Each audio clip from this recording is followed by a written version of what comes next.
here out at Hunters Creek Processing in Liberty Hill, Texas, here with Cole and Mason. And what we're going to be doing today is walking through not only their processing plant, but the taxidermy studio. I appreciate you having me out. Thanks for letting us walk through. And you bet, man. Anytime, you a little off-season sneak peek. Of course, yeah. This is what we do in the summer when we don't have anything else to do. We don't hunt deer. I mean, you're out still hunting stuff, but we're not. This is our off-season. Yeah. You dream of coming to see me in the fall. Absolutely, that's right. So what do you got going on here? This is a new space, right? It didn't used to look like this when I started coming here. That's right, yeah. This is a brand new space for us. We knew we needed more space for our intake, and essentially you harvest your animal, you want us to butcher it or taxidermy it, and you come in here, this is the intake. We bring you in, we get you all loaded down with paperwork, and we get all the information that we need. Hopefully you buy a hat or cooler or hoodie or something, and then yeah, man, we basically write your ticket and get you out the door, and then see you in a couple weeks when you come back to visit us to pick up your meat, and then come back in the summer to pick up your mount. So this is new to us. We just built it. We were operating out of a small facility that we were just elbow to elbow. So this has been a blessing that we could come in, and financially we're able to build an area like this where these hunters can come and congregate. Mm-hmm. You know what I mean? And tell their stories. And yeah. Like if we put a coffee bar like right there, you know, like they never leave. So it's the barbershop of hunting. Yeah, that's exactly what it is. Yeah, there you go. Yeah, it's neat. It also gave us more working space in the back, and what goes on behind these doors is it's crazy, man. It's a lot of work. It's 14, 15 hours a day, 7 days a week, and not many people really can get a grasp of that until you just spend a day with me or something, you know. That's what I mean? Right. Well, cool. So this is a bunch of y'all's taxidermy work too that you got displayed here? Yeah, and a lot of these are personal mounts, but I mean, so I've been doing taxidermy for 16 years, and I can see some of them from like my first year as a taxidermist to, you know, last year. So it really is, it's just a little collage of some of the work that we do. Yeah. So this is behind the scenes. Yeah. Starting to get into it. Yeah. So again, we're a seasonal business. Mm-hmm. You know, our workload is kind of late September when guys start pronghorn hunting and elk hunting, and then we go through the end of what's called an MLD season, which is a managed land deer permit. Yeah. And that goes through the end of February. And so that's kind of like the meat and potatoes of our business. And then, because we do taxidermy, we have to jump. We have to make the jump and start doing taxidermy. And so it's natural slowdown for us anyways, but this is it. This is behind the scenes. A lot of what you see in a processing shop, man, is gonna be storage. I mean, we have to hold thousands of boxes on hand, and we've got to hold enough seasonings and casings, and the demand is so large in high volume shops like this one that a lot of what you're going to look at, you know, and may see on this episode is just storage. Yeah. Right. That's the crazy thing about it, that, you know, I never really planned out in advance, but yeah, we've got tons and tons of vacuum pack bags. We order 250,000 vacuum pack bags at a time. Gosh. We order about $40,000 to $50,000 worth of seasoning just to start a deer season. Mm-hmm. A lot of that is proprietary towards us, and then we use some different companies too for their seasoning blends. But yeah, if you look around, there's different little freezers and prep tables, bone saws. We've got a couple different bone saws for those few select customers that want a bone-in product. These mixer grinders are great because this is exactly where we grind your meat out of, stuff your sausage. You know, that machine right there has paid for itself. Polytop cutting tables. This is where we butcher down here. Tenderizers. We've got registered scales. This is one of our freezers. It's currently off because by itself, to run it, it's about $800 a month. So that will hold roughly 800 boxes of finished deer. Okay, and that's one of 3 freezers that we have on site. In the showroom, when you guys came in, behind the counter there's a little door, and you've seen when you come to pick up, the box slides through. Yeah. That was new to us this year, but it's just something that saves us time, so we're not having to pull a butcher or pull somebody off a quality control line or pull a packer off of their station to walk, like physically walk the box up front, interact with a customer. And so we really try to just make it as seamless as possible. Get in, get out. In the peak of deer season, like how many people are running around this little area right here? We started out with like me, you know, and then a couple people would help, and you're growing, and now we're up to about 20 seasonal employees. Takes about 20 to 23 people on staff to make this thing work. Yeah. Right. So we're butchering roughly 130 animals a day. Okay.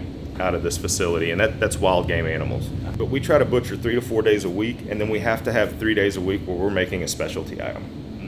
And so we're producing 20, 30,000 pounds of sausage, you know, just one type of sausage in a season, and then, you know, 15 to 20,000 pounds of a breakfast sausage, so on and so forth. And so it's quite the operation. There's a lot of moving parts. This holds 600 pounds of sausage. So it just hangs there. Yeah. Oh my God. Yeah, you got steel rods, and sorry about the sound back there. But once these are loaded up, you horseshoe your sausage on them, and then wheel them out to the smokehouse, throw them in the smokehouse, and they go back on it. So this will hold, you know, 500-600 pounds of sausage, whatever it is, and that's industrial sausage at its finest. I mean that's at scale. That's like a Franken link. Gearing up for the fall, we have guys that work the dock, and they're skinners and breakers. Then you have to have specialized guys that know how to cape a deer. Yeah. So this is where it comes, and then you see all the racks that are just littered in this room, and this is kind of the end result of a deer season, and this is still shoulder mounts that are waiting on being put together for the customer. These have to be turned out by October of this year. We have a lot of unhappy people. Yeah. I know it looks like a lot, but there was twice as much in here, you know, in March. So we're working through it, and you have to have a place to store these things. Yeah. That's a lot of bone to. Well, you can't just throw it in a closet, right? I mean, it's got to be cataloged and inventoried, and you got to know where to go to get it. This rail system was built our first year in, so this room was one of our first, you know, projects. Was how do we create a rail system to keep everything off the ground? Yeah. And then the dock came after in different stages as we grew as a company, and our volume grew. We needed more dock space, more rail space, more ways to wash the blood and keep the animal clean. And then these deer get cleaned right here. They're dropped into a tray, and the only thing that'll be in them is with bone would be the front shoulder, and then it goes to bleed. Okay. And we actually bleed our deer with the hair off. Okay. So it's a lot different than a lot of different shops. They will actually just stack deer, right, with hair on, and let them kind of naturally age with the hair on. Yeah. We go ahead and skin them, wash them, and debone them immediately to bleed out without a bone in it. It happens a lot faster. It's a lot better for the meat, in my opinion. And the deer hides, we send them to we get paid like $1 a hide. It's really not worth. That's lucrative. Yeah. It's not worth keeping them, to be honest. I wouldn't skin one for $1. No, but it's better than throwing them away, yeah. Right? And then they'll salt them and ultimately turn them into, I think, gloves, things like that, some leather products. But once it's at our facility, we're just thankful. Yeah, we got more room to work, you know. Yeah. The only other thing that you guys may be interested in is our smokehouse. You know, it's a completely homemade job, but it's a propane heat source. Yeah. And so you burn logs over a propane stove, generate the smoke, and then control the temperature. Okay. So during season, there's two rooms. There's a hot room and a cold room. Cold room's for lower temperatures and jerkies, and then the hot room, it never shuts off. I mean, it like when we're turning the lights out at the end of the day, it's still going. So yeah, we'll do 4,000 pounds of some smoked product a day out of these things. We're on the highway, right? So I found people napping in there. Have you really? Yeah. Yeah, it was about to turn you into 120 pounds of sausage. Yeah, man, if we had a nickel for everybody that we've given some water to or something like that, or just stops to take a picture of 60 deer hanging on the rail, I mean, we wouldn't have to process anymore. We could just kind of hold a sideshow, you know. But yeah, we found a guy sleeping right there. He's lucky it wasn't on. Just a drifter. Any questions? We're in a new room.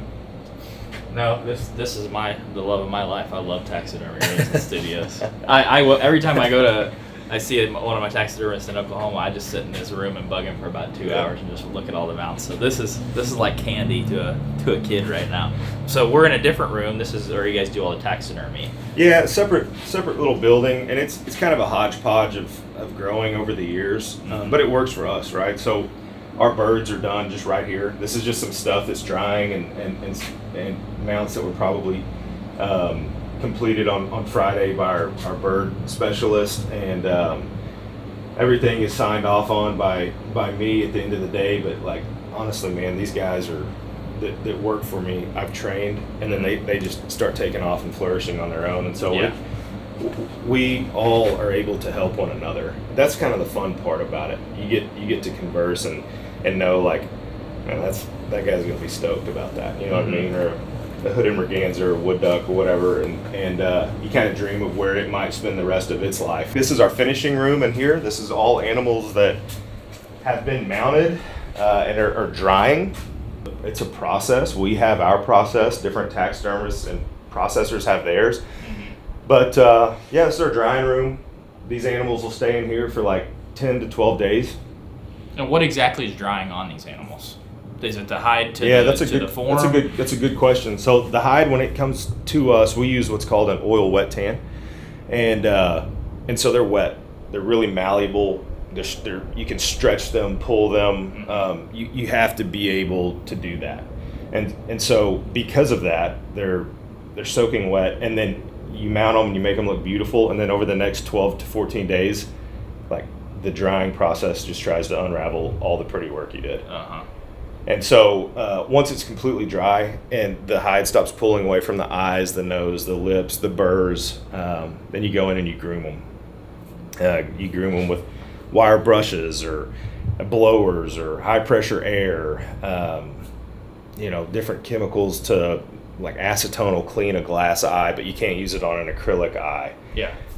Things like that. But yeah, I mean, one thing that we've had to deal with recently is all the rain we've had in Texas, and it slows our dry time down, which slows our turnaround times down.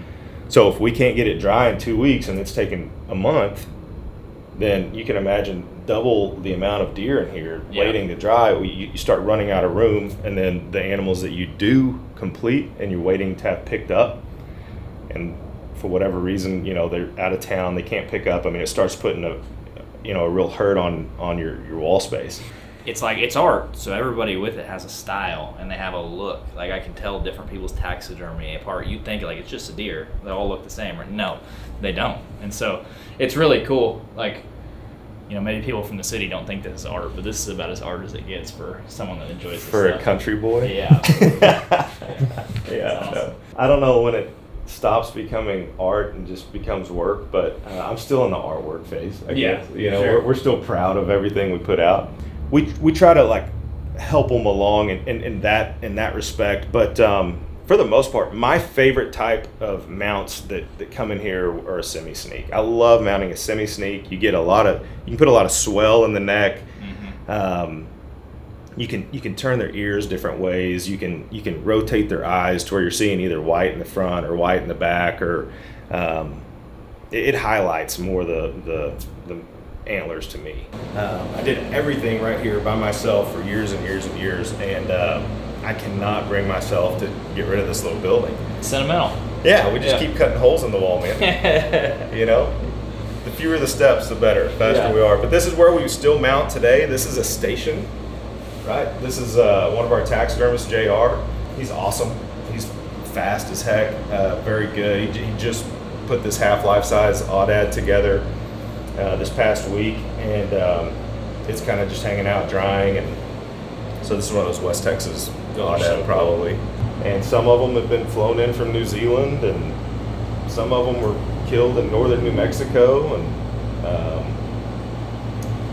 I can look at some of these animals and remember them when they were dropped off during deer season.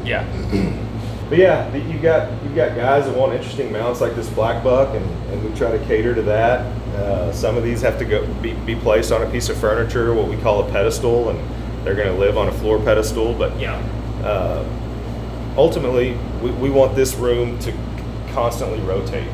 Every 2 weeks, like, all of these animals should be gone and replaced with new animals waiting. You know what I mean? It's just a constant, that door should be opening in and out. But I'll be honest with you, Christian, it's tough sometimes. You hang on to these mounts for a long time before you get paid.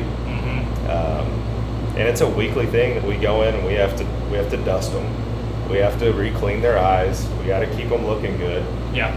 That way, when you get done with some giant excursion you've been on, you come pick up or whatever, it still looks good and it's ready. But yeah, for the most part, man, it's a revolving door. So in and out, in and out. One of my kids' 5th birthdays, and like really remember that in intricate detail. But we can pick one out in my house, and I'm like, it was 33 degrees that morning. Yeah.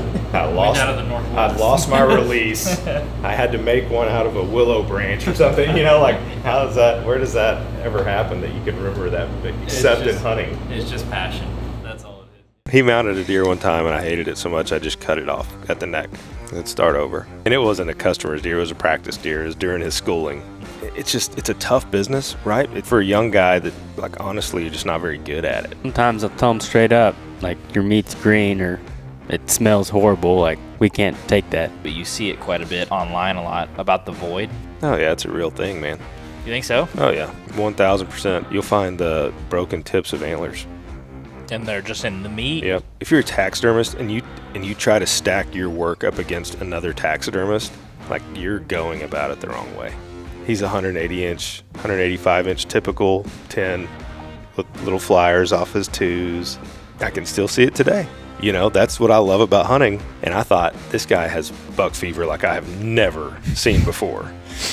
But he had actually just gotten into a wreck on his way to see me. He had one of those, like, carriage racks on the back of his truck with a cooler on it. And somebody rear-ended him, and, like, deer had gone everywhere, all over the highway.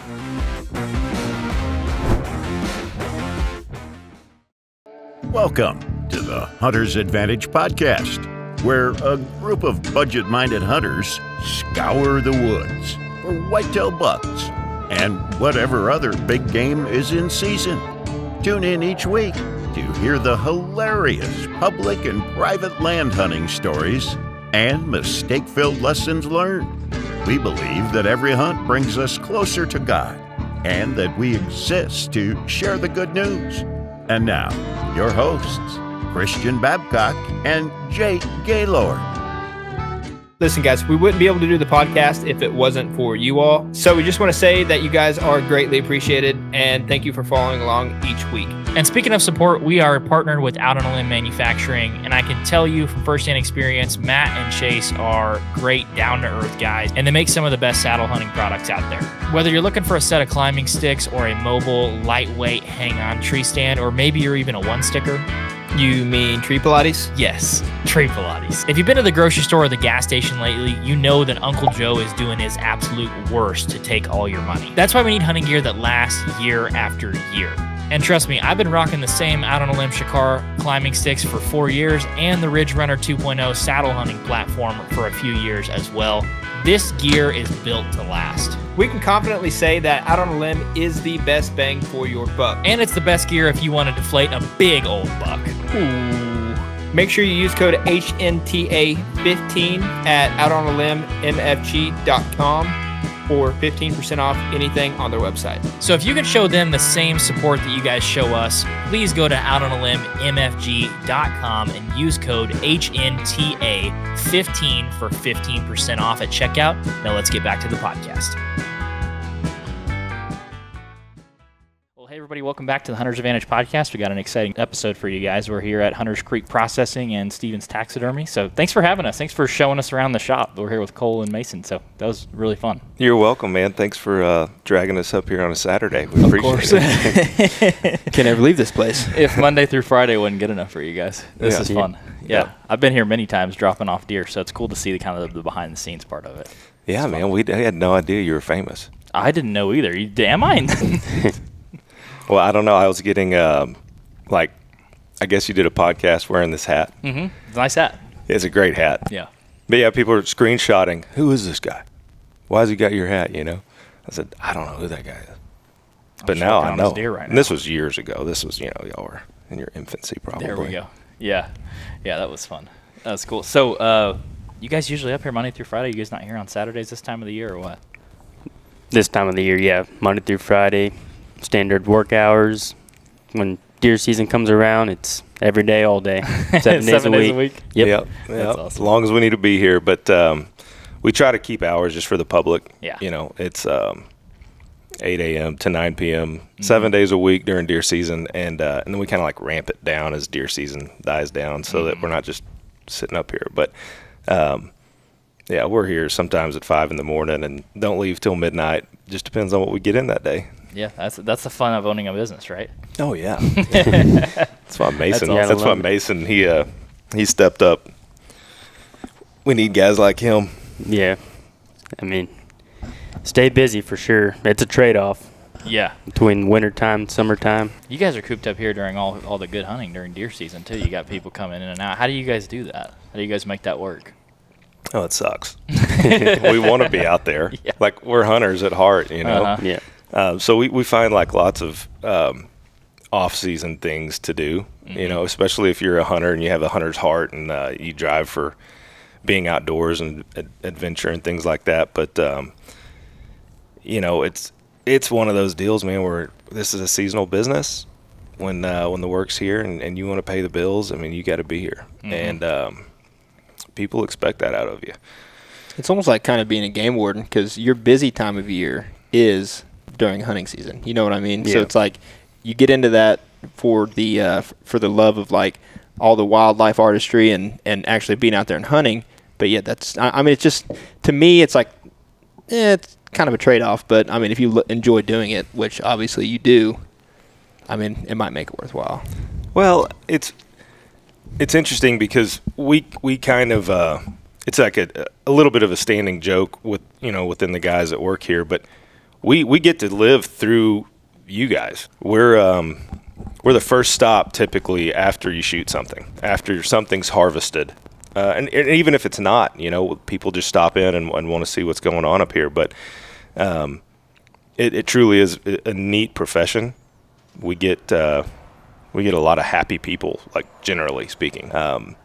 We're the first people that are talked to or seen after the trigger is pulled or the release is let go on a bow and arrow. And so, man, it's fun. It really is a fun time. It's just it's a grind. It's like that show, The Deadliest Catch. You get it while you get it.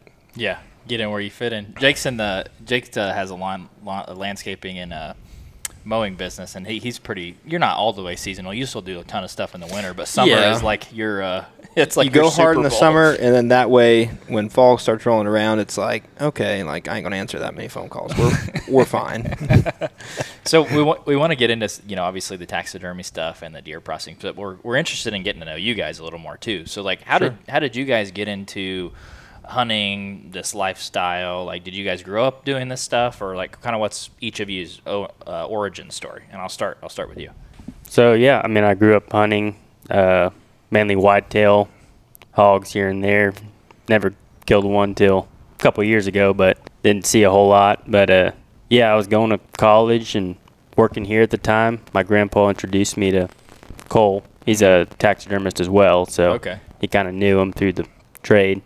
So did that and just stayed on here after going to community college. So Heck yeah, that's awesome. Yeah, Mason's a workhorse, man. 8 years now, almost. He gives me that vibe of just a unit. Like, dude. I can just feel it. Oh, I know. It like humble work, he just gets after it. Well, it's hard to hire people and then like okay, you're working alongside Mason today. Because typically that guy doesn't show up the next day. Like, if this is like my life for the next 4 months, I'm out, you know? So, but yeah, 8 years, Mace? Is that how long you've been here? Yeah, going on 8 years.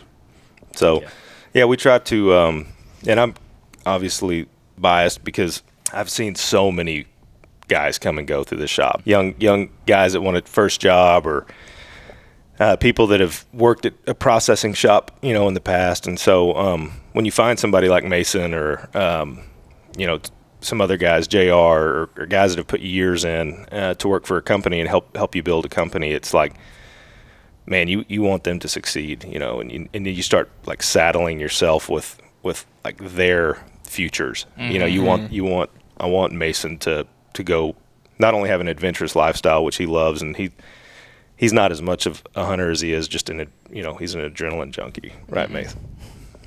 Love skydiving. You just did an Ironman or something, didn't you? Spartan race. What's that?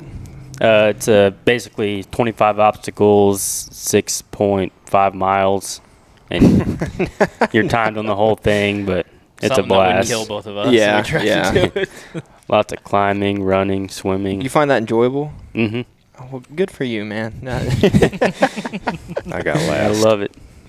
Yeah, that's awesome. Yeah. So how did you kind of get into it, like hunting and all that sort of stuff? I've got a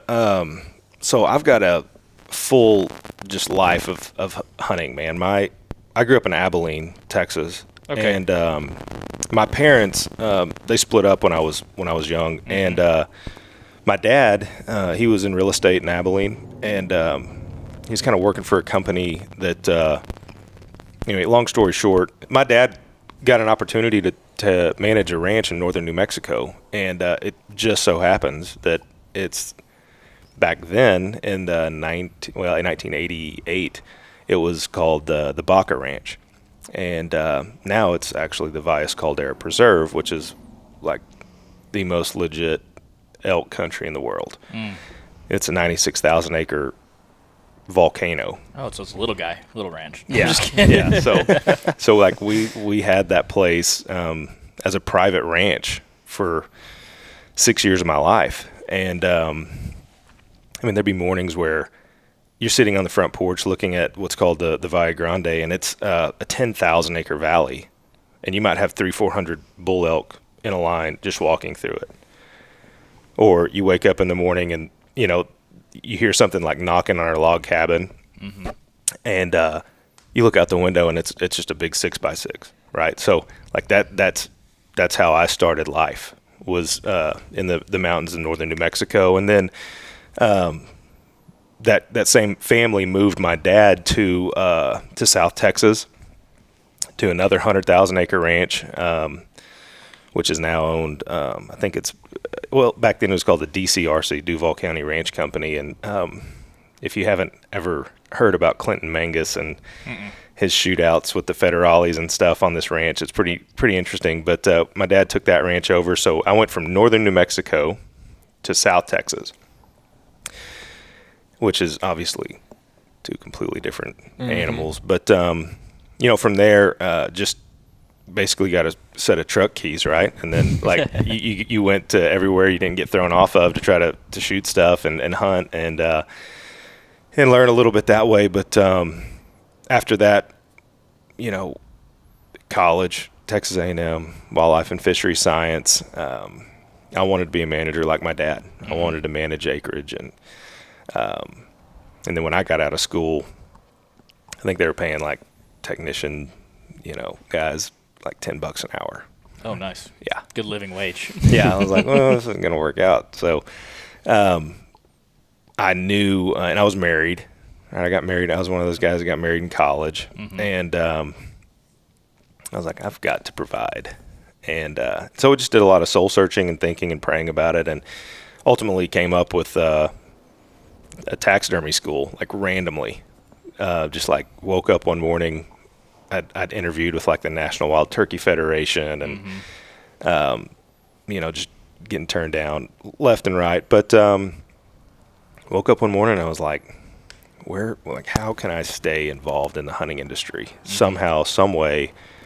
And this was 2008, like severe, economic downturn. Yeah, great time. And they weren't, like, ranch owners weren't just handing out, big salaries for punk kids out of college. So yeah, I went into the trade work, man. Started learning a profession that had nothing to do with a 5-year degree. But 16 years after that, or 15, or whatever it's been, here we are. Here we go. Yeah, just that easy. So what was your time like in New Mexico? Did you get to hunt a bunch of the western stuff, elk and muley and all that good jazz? So I was young. So when I started going up there like I was only 4 years old, right? And then I was 10 by the time my dad left. And so I shot a cow elk. Yeah. But what was interesting about that particular ranch is it was like a summer graze out program for cattle. So, all the ranchers would run out of grass. They'd drive them to the ranch, drop them off, we'd count them. And then you had a full team of cowboys. And elk hunting was just kind of like part of the goings on of that ranch. And so my dad would, I remember being a little kid and watching his long bed 89 model Chevy come back just full of cow elk.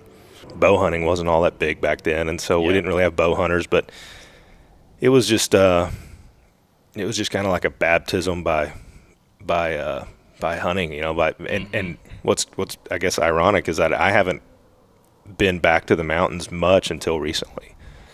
It's just been this type of hunting in Texas and Africa a couple times, which is really cool. But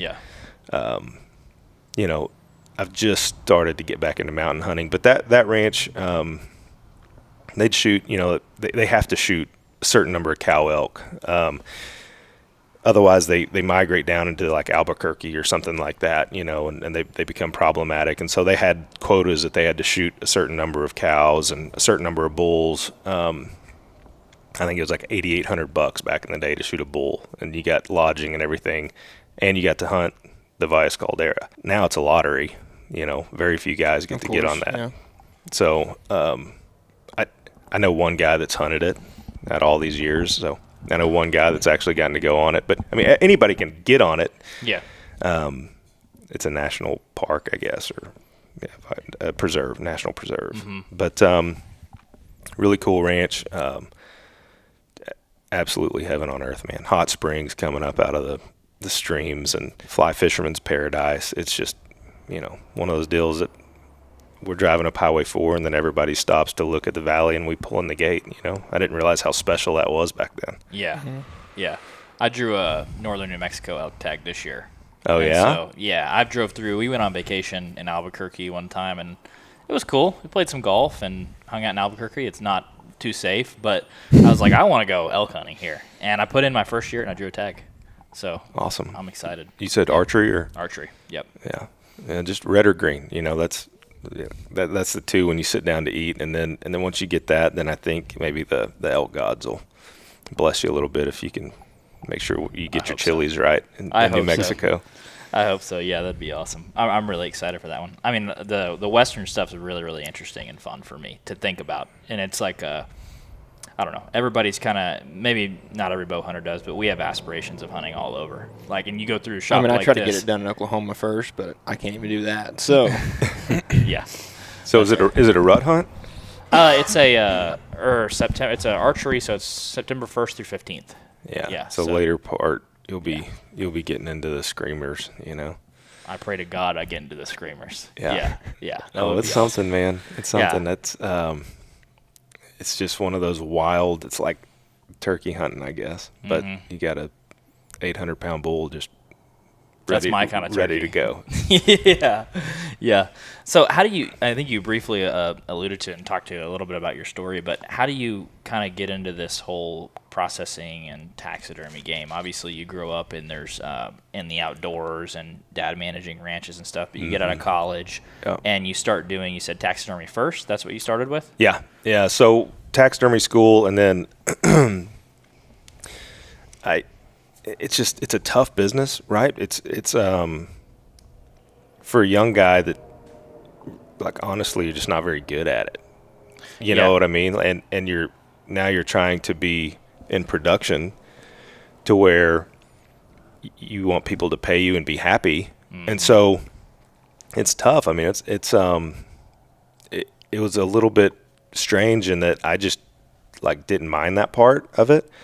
I took the browbeatings and the pissed off people and just kept plugging away and kept getting better and kept learning and kept taking deer in. And and then, so interestingly enough, our deer processor back home in Abilene, I just called him. Like he knew us. He knew our family. Abilene's a small town. I just called him. I was like, hey, I want to talk to you. I need to sit down and figure out something and just pick your brain, right?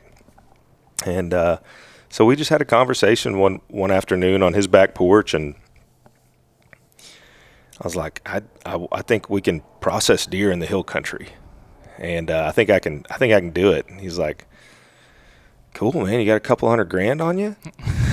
I'm like, I've got like a couple $100. Yeah. And so he ultimately, very long story short, man, the guy was my business partner for 10 years.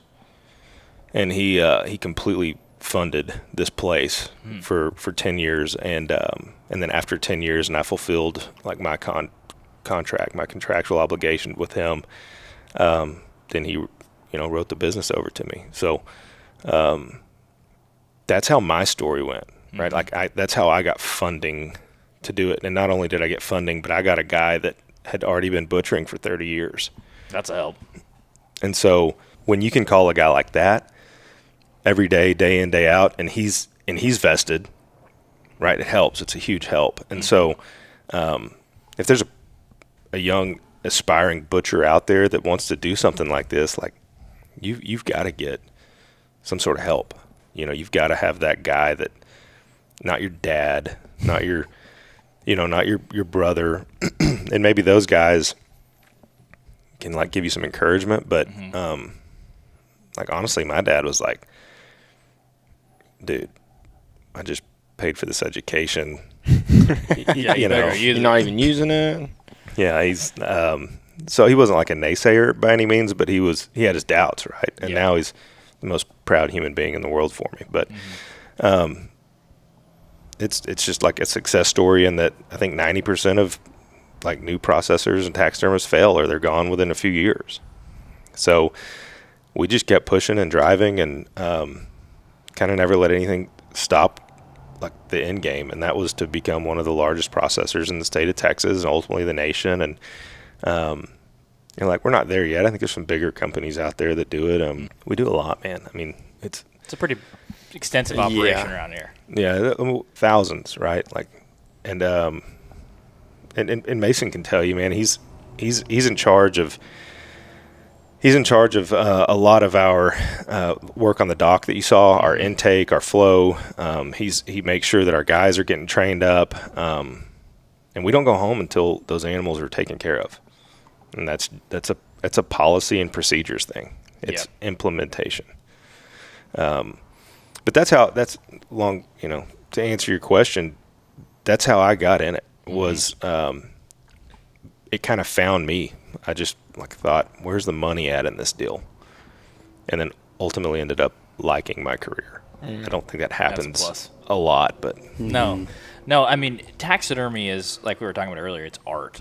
Ultimately, and it's interesting in a career with art and stuff, because you look at someone like a tattoo artist. When you get in the game, you're giving somebody permanence, whether it's ink in their skin or a mount that they're going to have forever, and you can't be good at it in the beginning. So it's like that, like punch in the mouth that you receive. It's like, you know what you don't want to be? The tattoo artist. It's like, I'm going to print this. Let me tattoo art. It's like, I know you suck at tattooing, but I'm going to let you do it anyways because it's cheaper, right? That part for me would be like, when I see my buddies go to taxidermy school and like, this is my first mount, I'm like, that's a cool alien with horns. That's how much did you pay for that? Yeah. I don't know. I could get over that hurdle. Like I applaud you for that. I applaud all taxidermy. Well, that's someone's memory, right? Like, I remember it was my very first bow buck, and I took it to a family friend's grandma that did taxidermy. Instead of just, I didn't want to spend the extra $75 and have the person that does our taxidermy now do it, just because I was young and $75 was a lot. And and I got it back, and I went, awesome. I was super happy to have it back, but that thing had a mohawk. I mean, the eyes were like bug-eyed, and it looked. Yeah, well, we'll just remount it for you. Well, there you go. Honestly, we were talking about that the other day. Like, I haven't shot a mounter in like 2 or 3 years, and it's like, listen, all the money I saved up from that, I can just start redoing some mounts. Yeah, a lot of people do that, man. Yeah. I mean, what did we get in the other day, Mace? Where they brought in like 3 bar mounts or something. They're mounted in the 70s, maybe 80s, but they completely redid them. Really? Yeah, they're yellow, like stained up. It's just part of the deal, man. all day, every day, and we have over 10,000 hunters. Not every one of them have killed a deer, but like everybody has a hunting buddy or a family that they hunt with, and so when one of them kills a deer, they're all coming to the processor. And so we have 10,000 hunters that come in here in a season, and like most of those dudes have my cell phone number, you know, so it's got to be water off a duck's back when you just can't please everybody. But in game, yeah, we want to be the best. We strive for it.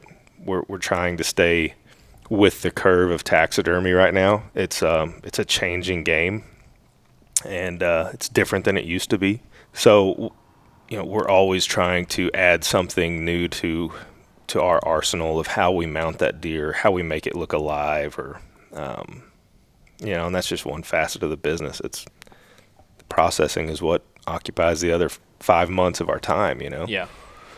But yeah, I mean, it's customer service at its best, and you're dealing with hunters, and you get the good with the bad.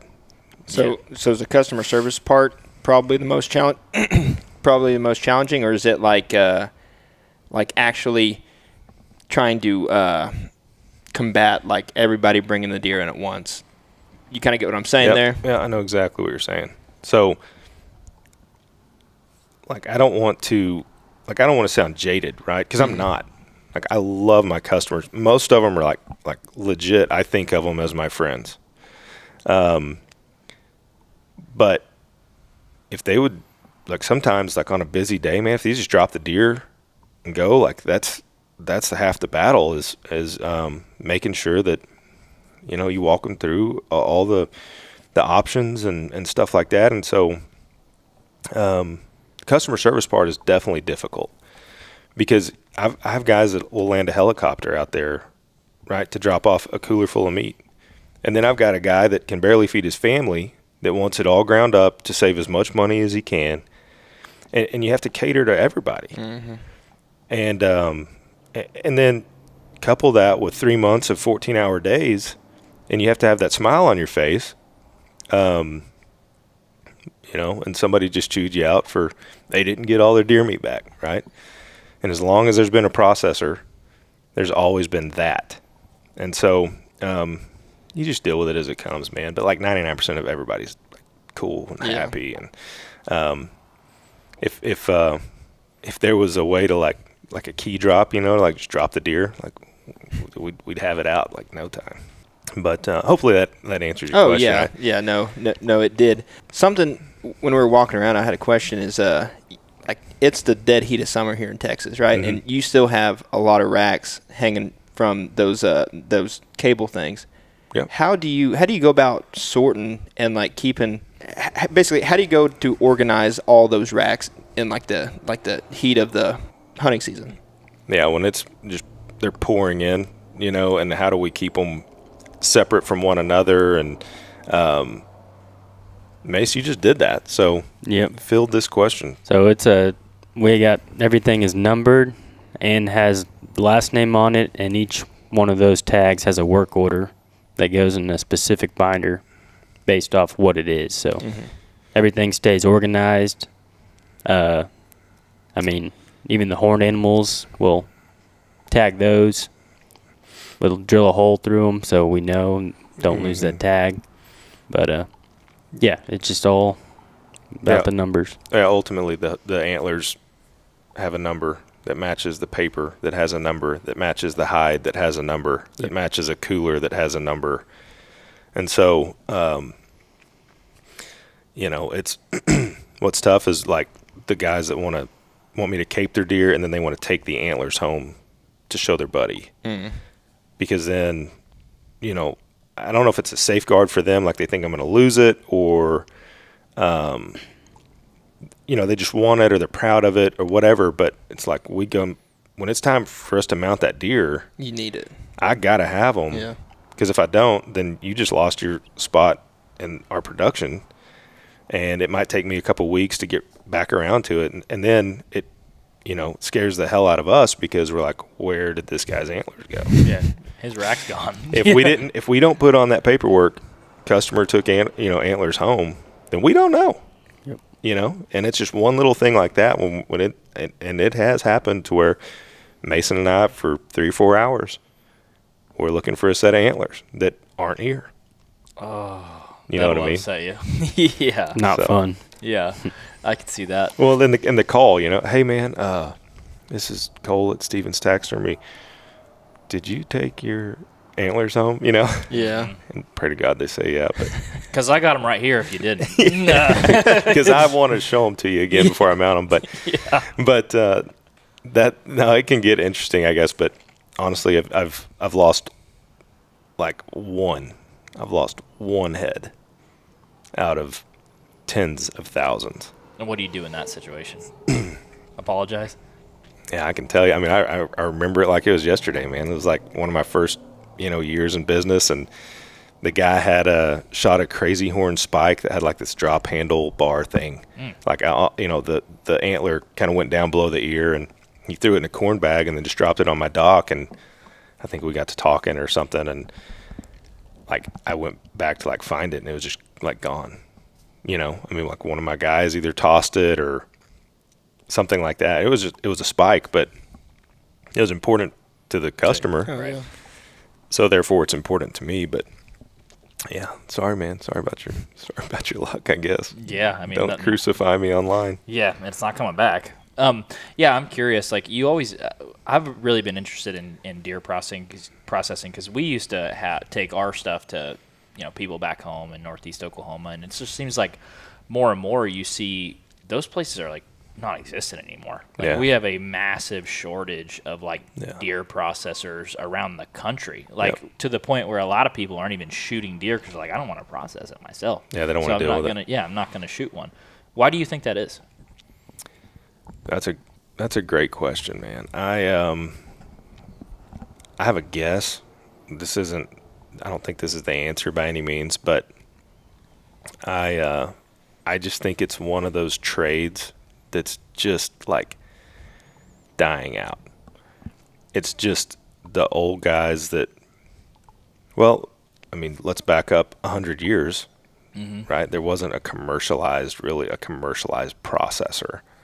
Everybody did it. Everybody had to learn it. When you're a kid, you're learning it. You learn how to cut a backstrap out and, cut that part off because that's tough to eat, So everybody did it.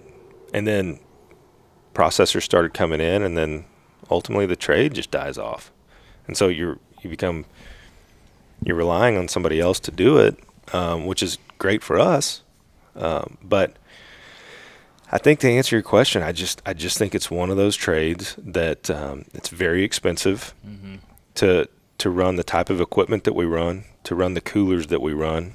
It's seasonal, so you're not making money 12 months out of the year.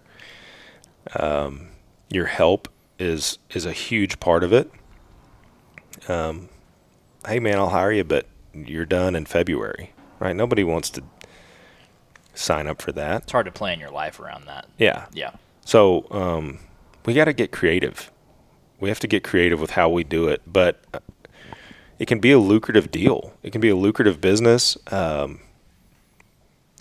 you'll have people waiting to drop stuff off or whatever. If you can kind of grin and bear the first few years of it, obviously location helps. I know hunting's huge in Oklahoma, but it's a numbers game too, right?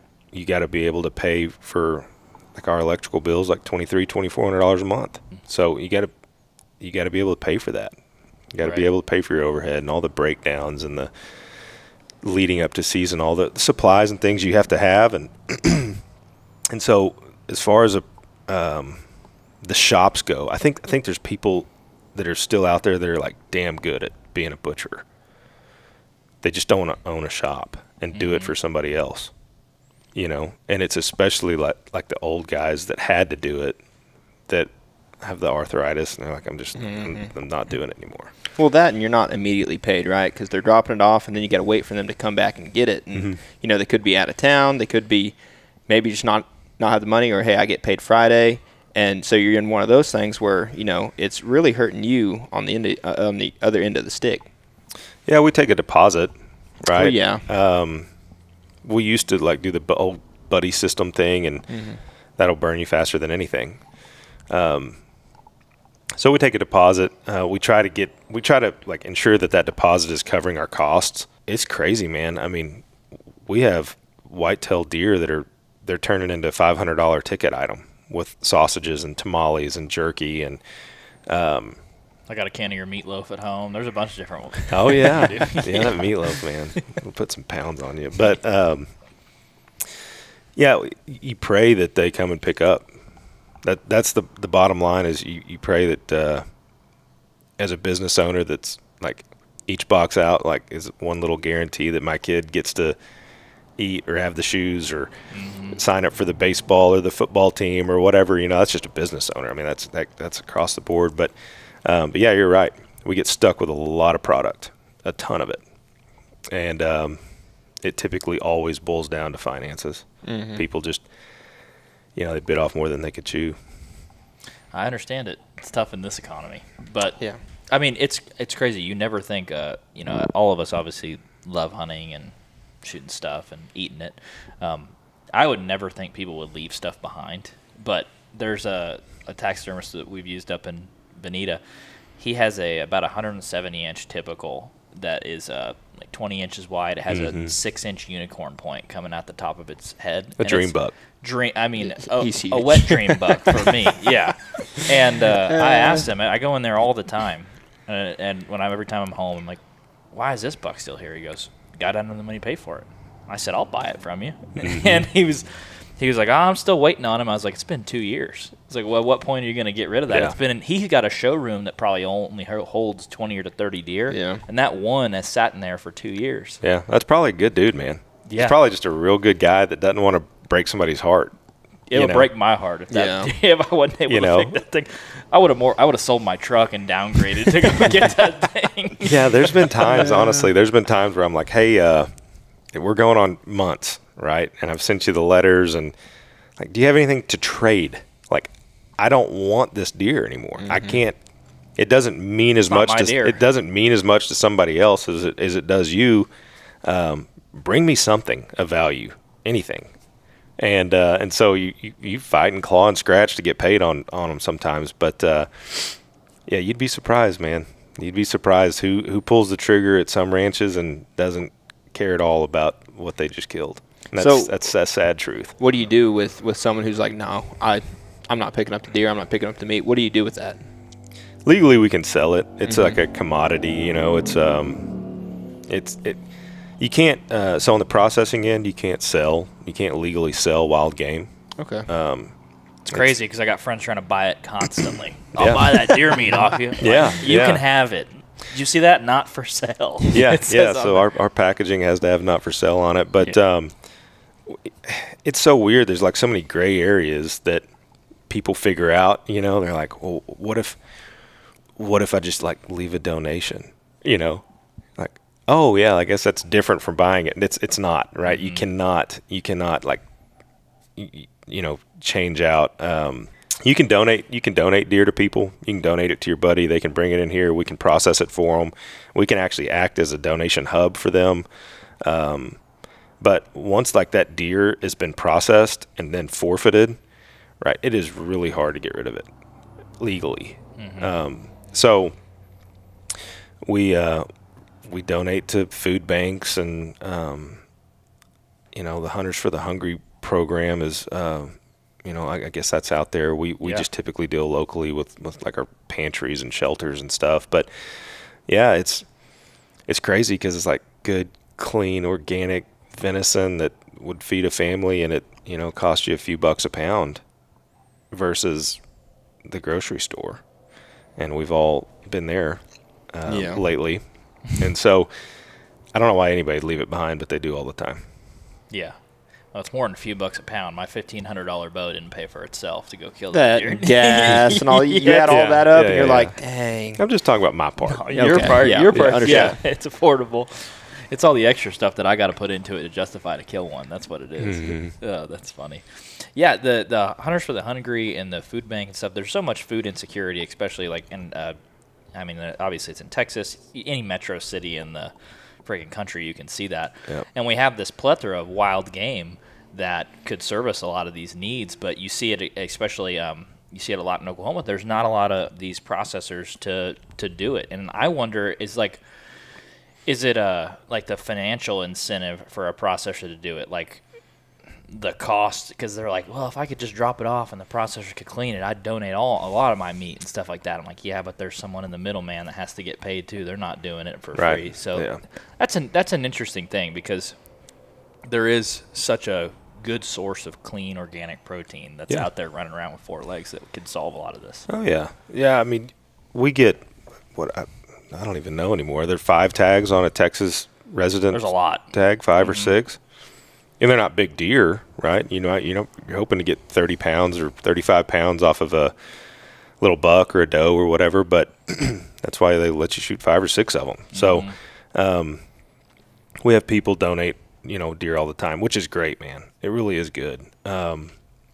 It's just, for us, it's the logistics behind that and the paperwork that has to be filed and making sure that everything's documented, and then making sure that the people come and pick it up and that they actually want it and that we can find a home for it. Otherwise, it's just sits in our freezer and we move that box 9 million times until finally it's gone, the box is disintegrated and we're reboxing it, and it costs us money.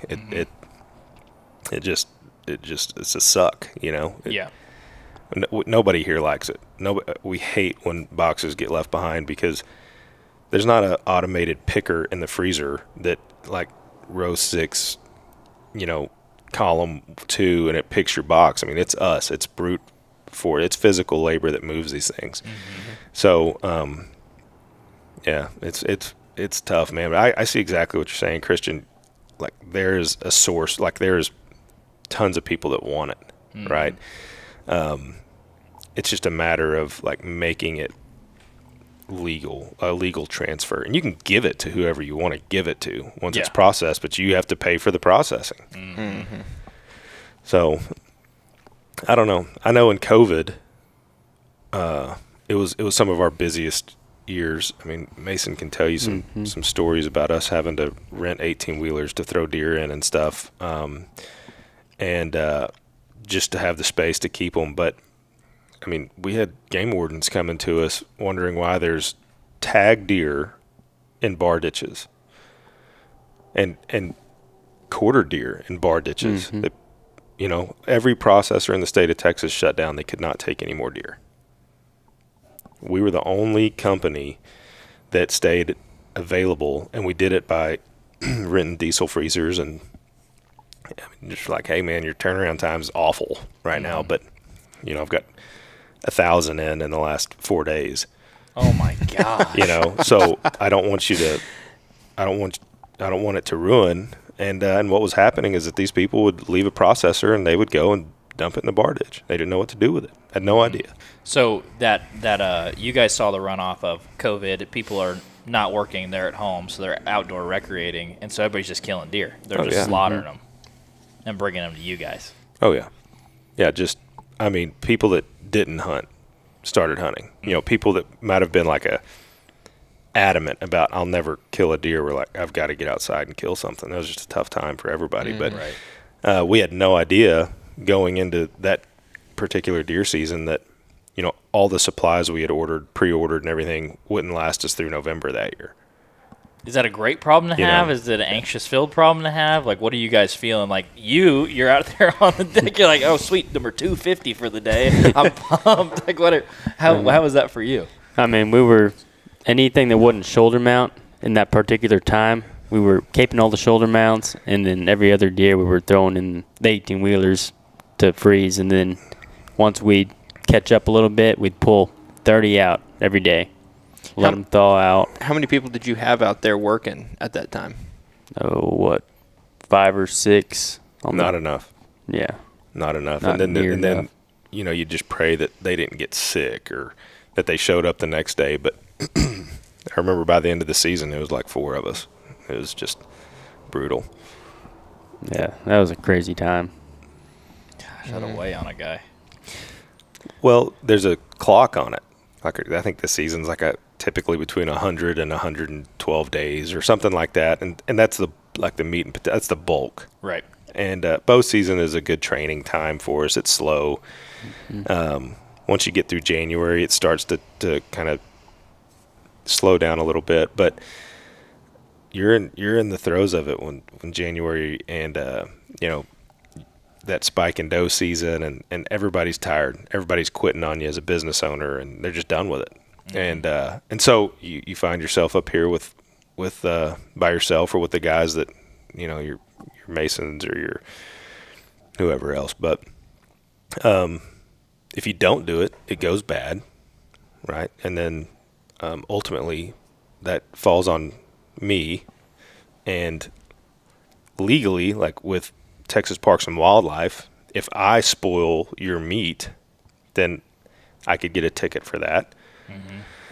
And then if like Health and Human Services finds rotted meat or something like that, like I could get it from that angle. So yeah, I mean, there's a lot of pressure to get it done and make sure it's done and done right and done fast. So I have no idea why we operate on like a 10-day turnaround time, right? And typically, like, we don't even need 10 days, and you're getting your deer back. Why these other processors take a month to 2 months, I have no idea, man. I don't get it. Well, when people take like an extended time, like 1 or 2 months, it kind of makes me feel that it ain't my deer I'm getting back. You know what I mean? Because it's like I'll walk in with, maybe a fawn that probably shouldn't even have went into the processor, and then all of a sudden I come back with like, 5 big old sacks of meat, and I'm like, this ain't my deer, but I'll take it just because I know what I put in. Yeah. But yeah, it's That's so stupid. you're the guy. it was a ships the bad fawn. example. It was a bad example. No, Right, you're no, walking I out know with what you mean. 80 pounds of meat and the fawn weighs 60 pounds. Yeah, it's like This ain't- listen, I'm not going to ask questions. These have my name on it. I'm taking it. Yeah, these are mine. No, it's everybody has a system, right? And it's what works for them. And ultimately, if you're the hunter and if you're happy with the product, and it could be at any processing shop and from here to North Dakota, if you're happy with what they're doing and their system and how they're doing it, then like stick with it. Right? We have our system, and so we choose to process individually. And the only thing that we don't would be like little bitty sausage orders. We don't have enough. There's not enough containers in the world to hold a pound of meat for every order that comes through, and we have 27 different specialty items that each person could order from. Makes sense. And so those are batch products that maintains its, maintains the what's the word I'm looking for? The consistency that we're hoping for out of a batch. And that's like, hey, I want 3 pounds of this, and I want 4 pounds of that, and I want to try that, and I want to try this. It's like, that's kind of dumb as a business owner to be like, no, you're not spending that money with me, right? And so that's the only time that we use a batch product. All your steaks, all your burger, all your fajita, all your larger sausage quantities, that's all your deer. I can't speak for other shops. I mean, I can guarantee you that mine's the right way and the tough way to do things. So the easier way is, it's kind of like you get a ticket, it comes across, and you grab a back strap, and he gets that back strap, and you grab a tenderloin, and he gets that tenderloin, or she does, or whatever, and you get what you get. It's kind of an algorithm on the deer weighed this, and this is what they're getting. How much time would that actually save you guys if you just did it in batch? Like, not one at a time, because you literally have that plastered on your wall over there, one at a time every time. Yeah. What's the time saving on if you were to do it in a batch? Honestly, it's not much now. Really? Yeah. I wouldn't think that'd be the case. I would think you'd save a ton of time doing it that way. It would save a ton of space. Like, it would save tons of space because each deer is kept separately from the next deer, right? So once it's deboned, it has to stay in trays separate. And you're still relying on a guy with a knife to get it done. Like, why does it matter if it's like, why shouldn't every processor be like, hey, this is Christian's backstrap. Let's let him have his backstrap. Yeah. I've got to cut a backstrap. I may as well cut yours for you. It's more of I don't know, man. I think it's maybe more of a space thing, or maybe just the way they do it, you know? Yeah.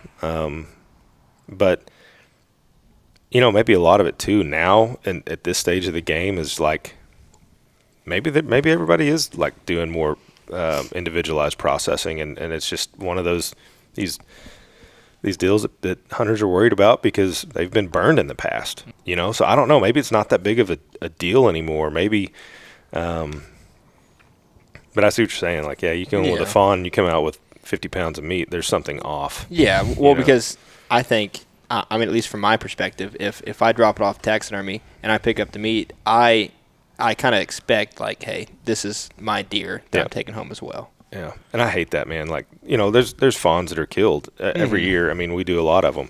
And for the record, like, I'm not saying kill fawns, just saying, like, That's exactly what he's saying. That was just a bad example. That's all. Man, numbers are numbers to a guy like me. Oh, you know? yeah. But should I mount that? Absolutely. Same process. I'm going to process you want the it, but I'm spots on judging you. Yeah. But yeah, we hate, like, we really don't like bringing out boxes that have 8 or 9 pounds of meat in it. Mm-hmm. But we do it all the time because our basic processing fee is the same. Mm-hmm. Fawn, big buck, whatever. So you're paying $120 if you get it steaked and burgered. You know, and I hate bringing out boxes that weigh 8 pounds. Yeah. I'm like, well, let me give you a discount. You know, Yeah. it just doesn't feel right. Give But you the discount. Mason It's doesn't the same get that luxury. process. Yeah. Yeah, it is. It takes the same time, really, to cut a big deer versus a little deer. When you're doing it in a production style, facility, it takes about the same time. So. Yeah, you guys were talking about earlier, kind of the regulation, the oversight on like the spoiling and all the meat and stuff like that. There has to be some horror stories that you guys have of some coolers that have been opened out on that dock out there. Are there any that like you've kind of had to reason with a customer or go back and forth with them on like this is definitely not something we're taking in? Oh yeah. Yeah. I mean, sometimes I'll tell them straight up, like, your meat's green or it smells horrible. Like, we can't take that. I mean, then they'll say it's been in this cooler for a week and a half. And I'm like, well, that's why. Yeah. At a 50-degree cooler. Yeah. You know. But, there's stories, man. And it sucks every time because you're ultimately looking at a hunter that may have, like, gave it a good old college try to keep it good. Right. And you have to be the guy that's like, hey, this is not safe to ingest. Mm-hmm. Right. And I'm not bringing it into my facility. Now, I will throw it away for you, and I'm going to charge you for that because I wish I could show you guys, like, I pay over $800 a week just in byproduct disposal. You know, so I guess a little bit of tidbit for you guys, when you're hunting and you're quartering a deer, right? If it's hot outside, that deer's hot for sure. He's at his body temperature. You have to layer your cooler with ice. You have to. I've had full elk and kudu brought in where it's just perfectly stacked meat, one on top of the next, and then they dump ice on top of it, and it'll spoil within a matter of 30 minutes. Really? Internally, yeah. Yeah, you have to layer your meat, and it's best to keep it in unscented, trash bags or something. Keep the ice right off the meat itself. And that's really the best way to do it if you're going to quarter it in the field. Keep it clean, get it cold as fast as possible, and keep it dry. So what does the moisture do to it? Like having water on the meat versus having it in like a sack or something? It's microbiology, man. You add water to a medium, you get bacteria. Not to mention it soaks, and that's one. These guys like claim that they like to bleed their deer in a cooler, right? We see it all day, every day. Hey, I left it in there 4 or 5 days. Bled it out for you. They think they're doing me a favor, right? I did you solid, brother. Right. I bled it out for you for 6 days. Well, what they don't know is when you take it out of that water and it's right there at a freezing temperature, and then I put it in a cooler that's maybe just a few degrees warmer, that bacteria starts to set in immediately. And so I have like hours, 12 hours to work that deer, right? And so when they age it themselves in ice water, it just kills us. It's so tough. That's why your processors around me, they don't take quarter deer. Won't take them. for that reason. They're hairy, they're dirty. Man, one time, I'll never forget. We have a customer walk in and just completely wide-eyed, rattled. And I thought, this guy has buck fever like I have never seen before. But he had actually just gotten into a wreck on his way to see me. And he had one of those like carriage racks on the back of his truck with a cooler on it. And somebody rear-ended him, and like deer had gone everywhere, all over the highway. And so he like picks it all up. Oh. Right? And brings it to me. Well, like ultimately the deer was good. Like the meat was good. It's just I had one hell of a job ahead of me to get all the gravel and the stuff off of it, and his yield wasn't great, but he did get to eat that deer. And that's just one little story of thousands of the stuff that we see. That's like picking pellets out of like rabbit and duck and all that stuff. You're like, oh man, chipped a tooth, but it's fine, I guess. Oh yes. yeah, man. You'd be surprised how many deer are shot in the ass with a pellet gun or a BB gun. Really? Oh yeah. Have you guys ever had any like unknowingly had a broadhead inside or something like that? Yeah, it cuts us bad. He got cut real bad a couple years ago with a broadhead because you're reaching into a muscle group thinking it's going to be soft, and you're trying to remove, a ham or a backstrap, and he took like a Grim Reaper. Just smoked him. Wasn't fun. Upcharge, right? Most of the time they do let us know, but there's people who won't. We just got to go for it. Yeah. God. Yeah, and a lot of times they don't know, right? It might not be their broadhead. Yeah. That's a good point, yeah. So you find all kinds of foreign things in them. Craziest thing we find, and we find it a lot, is especially in older bucks, you'll find the broken tips of antlers. And they're just in the meat? Yep, in their shoulders and their butt. Really? Yeah, and their ribs. Yep, they're fighting. Another buck hits them, breaks an antler off in the meat. That's awesome. So we find tips like that all the time. And your grinder finds it sometimes too. Oh, yeah. You see what I'm saying? Like, it's completely healed from 3 years before. The muscle looks perfect, and if the guy doesn't want steaks out of it, you're not cutting up a steak. You throw it in the grinder, and so then you're cleaning your grinder. And you're taking out the meat that, like the spots around where it hit. And so the foreign things that we find in them, it's unbelievable. That's wild, because there was my Uncle Justin, he was hunting a piece of Kansas public one time. He shoots like a 150-inch buck off public. And this guy from Louisiana was like, yeah, I shot that buck last year. And he was like, we'll see. And he's like, no, there's a broadhead in his shoulder. I shot him. And he was like, I'll let you know when I got home. And he cleaned it, and the deer had 3 broadheads in his shoulder. Like, it had been shot multiple times. Yeah. And he was like, which one of these is yours? And he's like, that one's mine right there. It's crazy. I believe it. Yeah.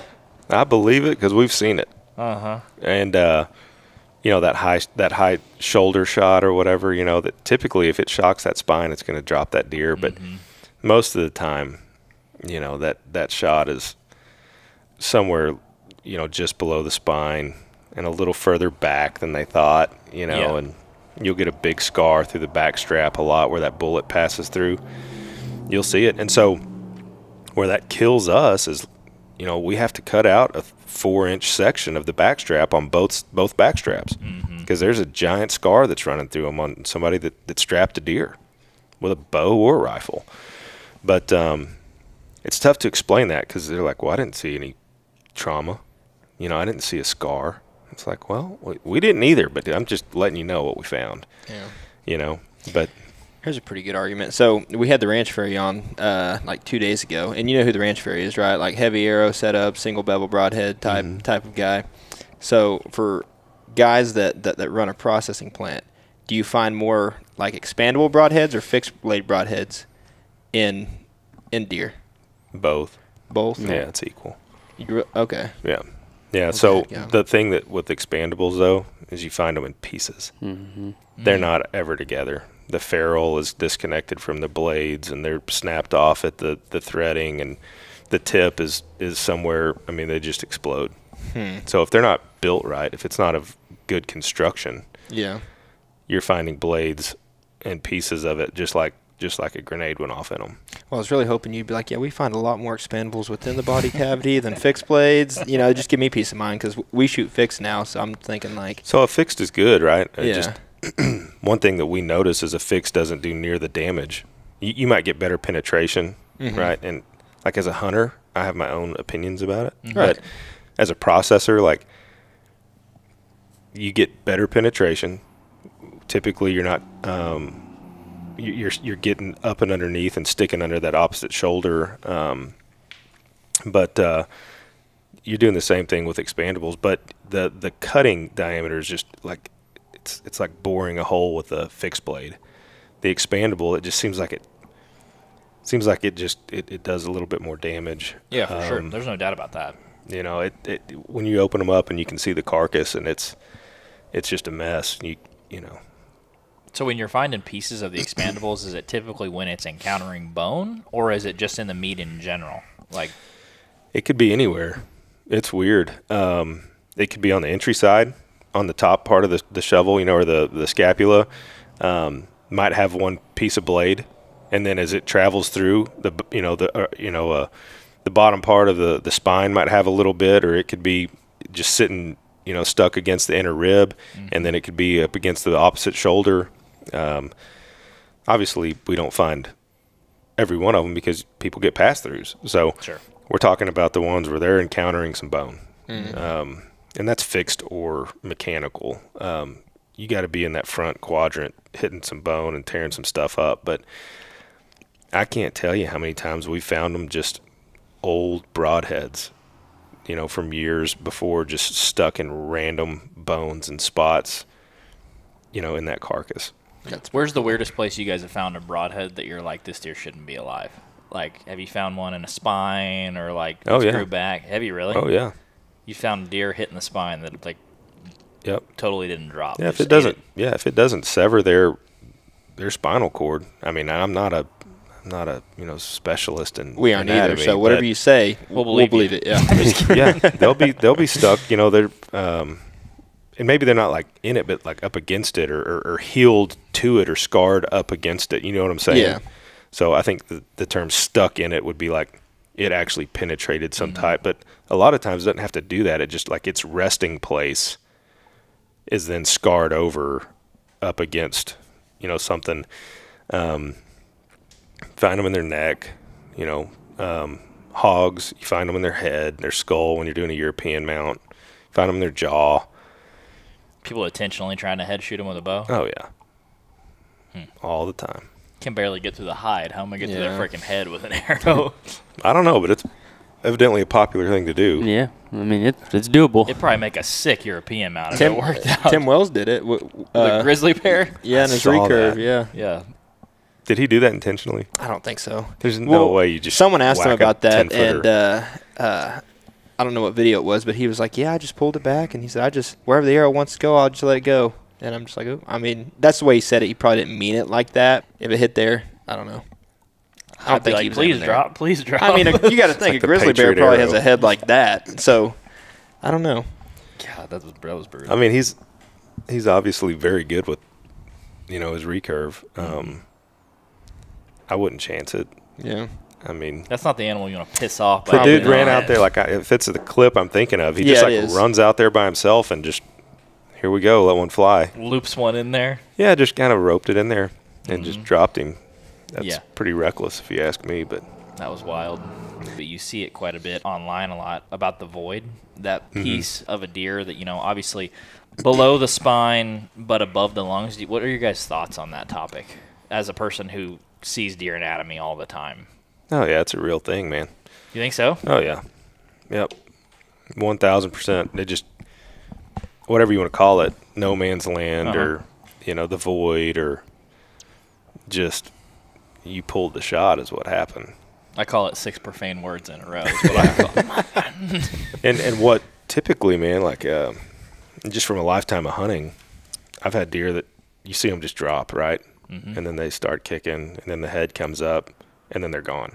They jump up, and they're gone.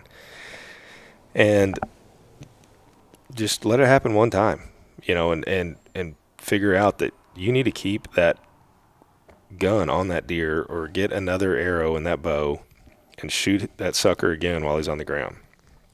Because you just shock that system. It's all you're doing. You're shocking his spine. You know, you didn't hit any, and most of the time that deer will live, especially if it's cool outside. And we see them heal up from it all the time. You know, they've got a scar there or some sort of,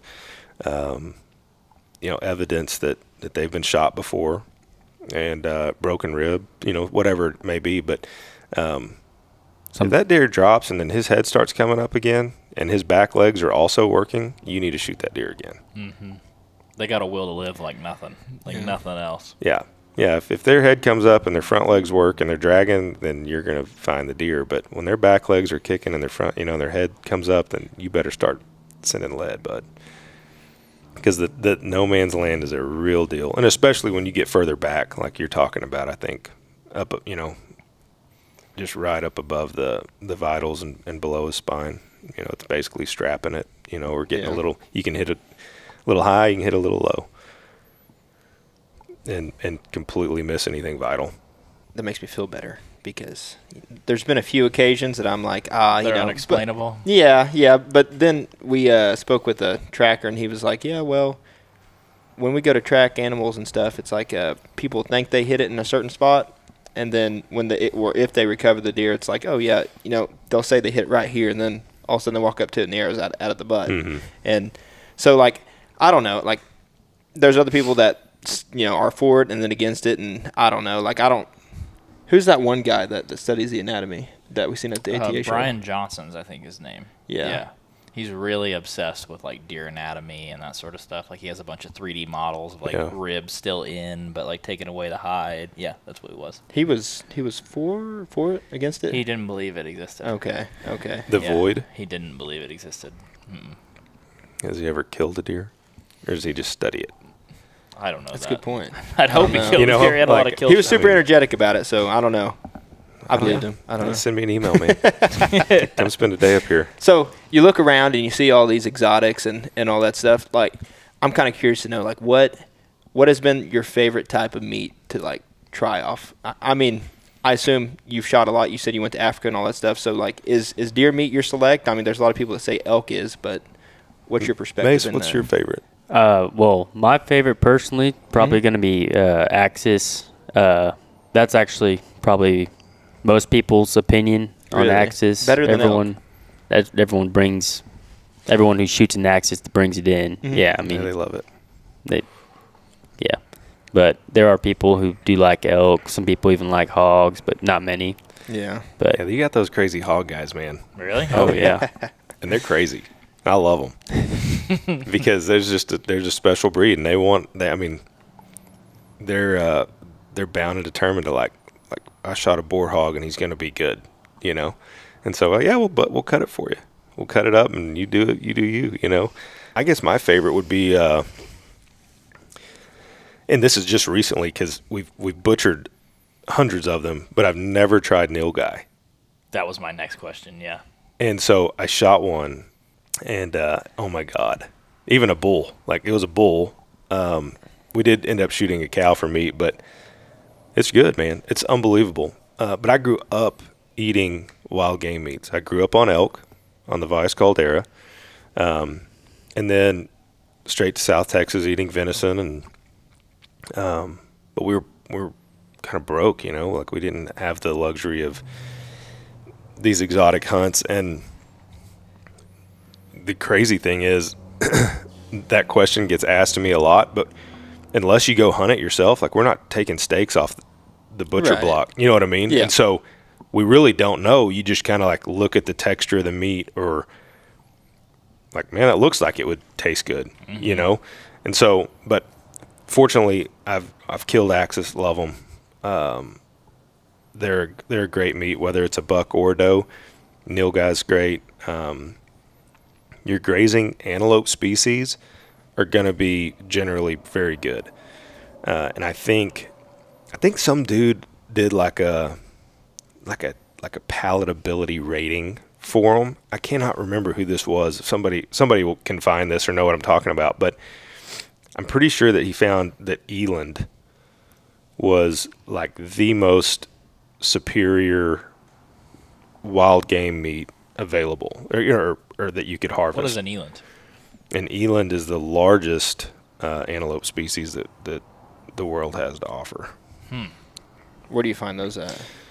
They're on game ranches right here in Texas. Yeah. But Everything's in Texas. But they got tigers and all kinds of stuff. But yeah, I've never had eland, so I'm just kind of speculating that there's a ton of it. I can tell you that. I think those bulls are those big bulls can get 1,500 pounds. So they're giants. That's my kind of animal. That's a lot. Good yield. Yeah, real good yield. I'm curious just from like an antelope perspective. Like you hear people say all the time, like if you shoot an animal and you don't shoot it well and it spikes its adrenaline with like stress hormones and it runs a long ways and it affects the quality of the meat. Is there anything from like a visible perspective you guys can tell on the meat, or is it only from like when someone consumes it? Yeah, you can't tell. You don't know if the deer got shot in the head or in the guts, As far as cutting it, the things you can tell, like obviously are age, fat contents, if the meat has any oil to it or not, like if the deer had some nutrition in its diet, like protein, you can kind of tell those things. But as far as like what type of hormones the deer's secreting as it's dying, I've never been able to, and I've only seen like 40,000 of them. No, I mean Small sample size. Yeah. But honestly, I really don't know if that's I know I've eaten some ruddy stuff, man. Yeah.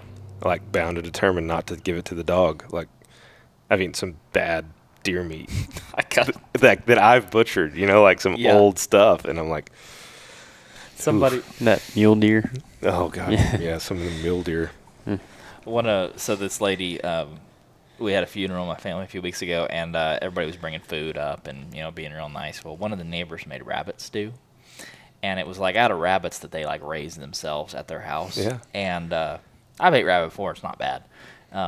They brought us a rabbit, like a chicken noodle soup, but it was like a rabbit noodle soup.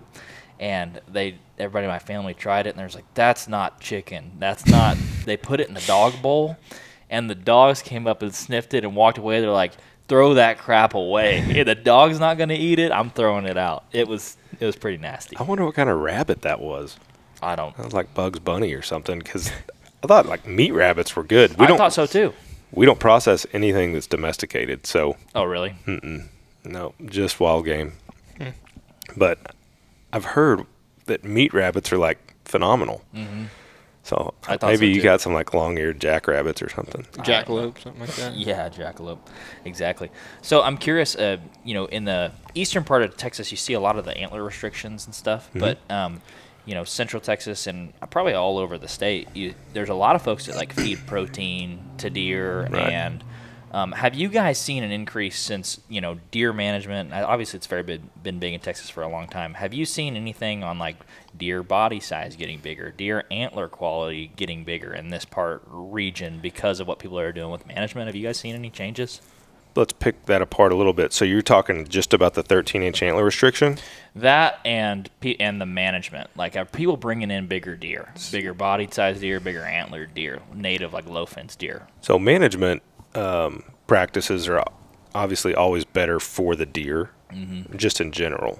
If you can feed them in a hard year, they're going to benefit from it. On a buck, it's the age, right? There's been some studies done that talk about breeding values and what those mean for growing bigger racks. And then obviously these guys, these deer breeders have figured it out. They've figured out the genetics behind it. But I think in a low fence setting, I think you do what's best by the deer's nutrition, and you feed them if you can afford it. And I don't really even know how important that is, like on a really good wet year, like in South Texas. Just say like they do these bite count surveys. Have you heard of that? They take tame deer that people have raised, and then they let them go into a natural setting, and then they follow them around and they survey every bite of forage that they take. Interesting. So it's called a bite count. And so they study, and this is out of like A&M Kingsville. They do a lot of deer research. They study like pastures that have protein available and then pastures that don't. And so what they found, and this was, mind you, this has been 15 years, maybe 16 years since I was kind of inundated with this stuff. But what they found was that deer always preferred natural forage. So their bite count might be like, in South Texas, it was like 70% might have been twisted acacia, and then 5% might have been Grand Henyo or Weesatch or Wahio on down the line. And then they may have spent 2 minutes at a protein feeder. But if they had a natural browse option available, that's what they went for. Is more palatable. So Did they see any effects to that? Like, what did that do to body size, and like, how did that change? honestly, I don't think it affects the body size as much as just natural, like getting older, and those bucks does. You know, Like their overall health. yeah. Like if you can get them to 5 or 6, you're gonna have a big deer on your hands. Even in the Texas Hill Country, you're gonna see some big swole up deer. You shoot them at 3, you're stuck with a 100-pound deer. You know, whether they're on protein or not. And there's some guys that raise deer that they'll argue with me up and down, right? Like, hey, but it's like, that's not really a natural setting. I mean, they just 90% of their diet is protein, and 10% is forage versus the other way around. And so I'm talking about just 90% of the deer that we get in here. You've got to see some age before you see some visible size. And so I have no idea what these deer are eating as their processor. I just butcher them. But there's some poor ones and there's some healthy ones. You know. Have you ever ate like a high fence deer? Oh yeah. And what's the difference in taste between something that's fed protein 90% versus something that eats native forage? Good question. But like a high fence deer doesn't necessarily mean that he's 90% of his diet was protein. Let's say like a breeder buck, like something you're. If you just ate a breeder buck, Yeah. like I don't know, man. Maybe. I'm curious. That'd be an expensive meal, I would say. Yeah. Or a doe, or breeder doe, just Yeah. something that just, I don't know, because I'm of the opinion that they kind of can change flavor profiles based off of what they're ingesting, you know. Yeah, so probably. Sure. So I think everybody would agree with that, but if they're just like macking down on protein and nothing else, I don't know what. You just eat it and get jacked yourself. You're like, A little growth. Inch of fat on them. Mm-hmm. Yeah. yeah, that's interesting. I'd like to. Oh, go ahead. Oh, no, I was just going to ask, this is more for the like taxidermy side, and I guess it could be with the processing. What's probably the average age of bucks? Like, do you guys pull the jaw and like if the people ask you to, and kind of age the bucks for them? Oh yeah. What do you find on that? Like, because there's some people it's like, you know, on Facebook, oh, that's 5.5, and it's like, but how do you know that? You know, do you have 4 years of trail camera pictures on them? Because we talked to our buddy Warren from Raised Hunting, and he got Christian into. Yeah, he got me into the cementum annuli. That's the front teeth. Yeah. Yeah. Counting that like rings on a tree. Mm-hmm. Yeah. So I've never really done that, but we did some work with a ranch that did a program called TTP, which is Trap, Transport, and Process. And so that you're not just like moving the deer around, you're actually like killing them. So you net them in a helicopter. If they don't meet a certain criteria, then you're licensed to kill the deer based off research. And so based off of that, like I got to work with some really respected guys that were aging these deer, because what they said, when if the deer was 4.5 and 150 inches, right, maybe he gets to live, right, or whatever your criteria is on managing that day for that pasture. But we pull jaws all the time, and it's, to me, it's like it's easy to me. Have y'all looked at a bunch of them, or ever looked at the wear on the teeth? Usually just my own. I mean, I literally went to college for it, and that was one of the tests. It's like, you gave me a whole bucket of jaw bones, and I was like, I don't know, 2.5, 4.5. Like, I'm not the best at it. Yeah, and I don't know if like once a deer gets past 4.5, if somebody can like legit tell you that deer's 6.5 based off tooth wear because he could be 7.5. It could A just lot be different in their diet too. right what he's eating. If a deer loves corn versus one that only loves grass, right? Yeah. So, but I do think you can get within a year, But you pull a deer's jaw and he's missing his 4th molar. That's an old deer. Period. Whether he's 9 or 10 or 8, he's a mature buck or doe.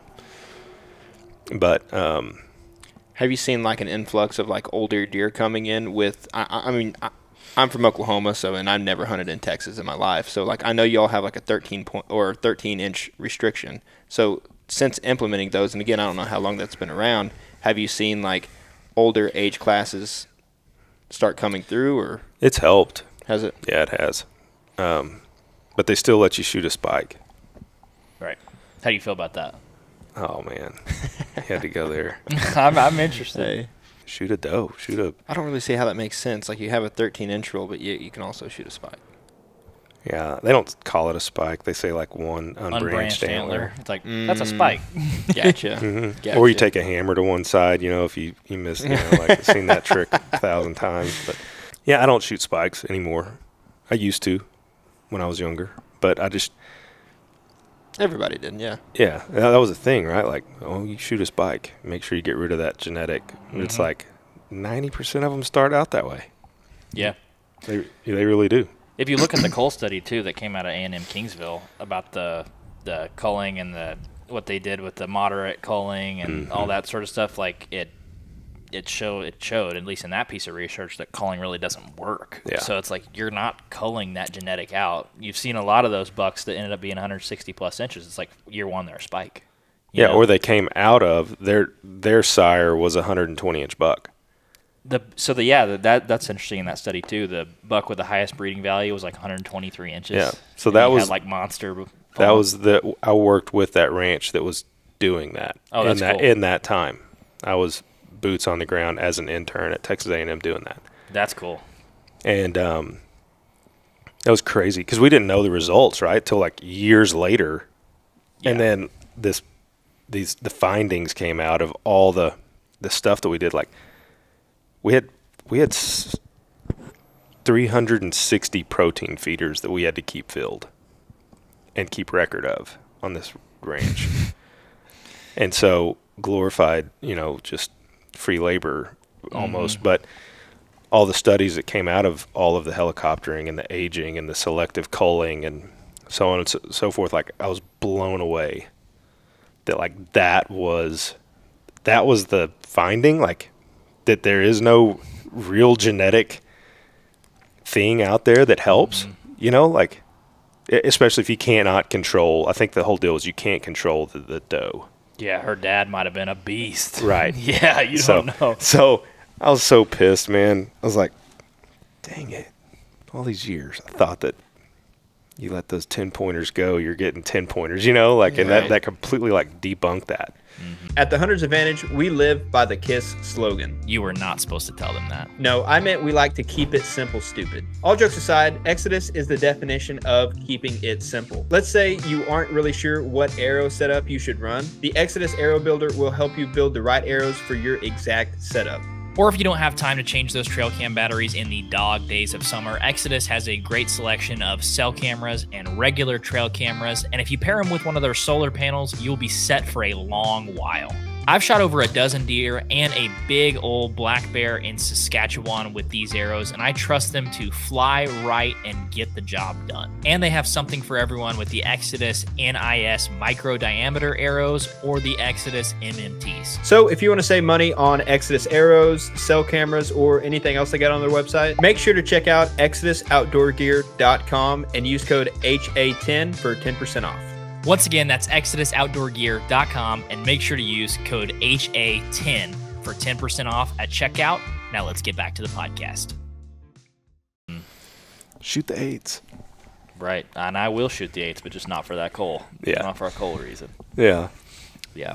So I'd like to kind of transition to the taxidermy side. Like, what do you think makes taxidermy such a challenging profession / endeavor? Because you see some people that are extremely talented at it and really good at it, and you see some that even after years and years struggle with it.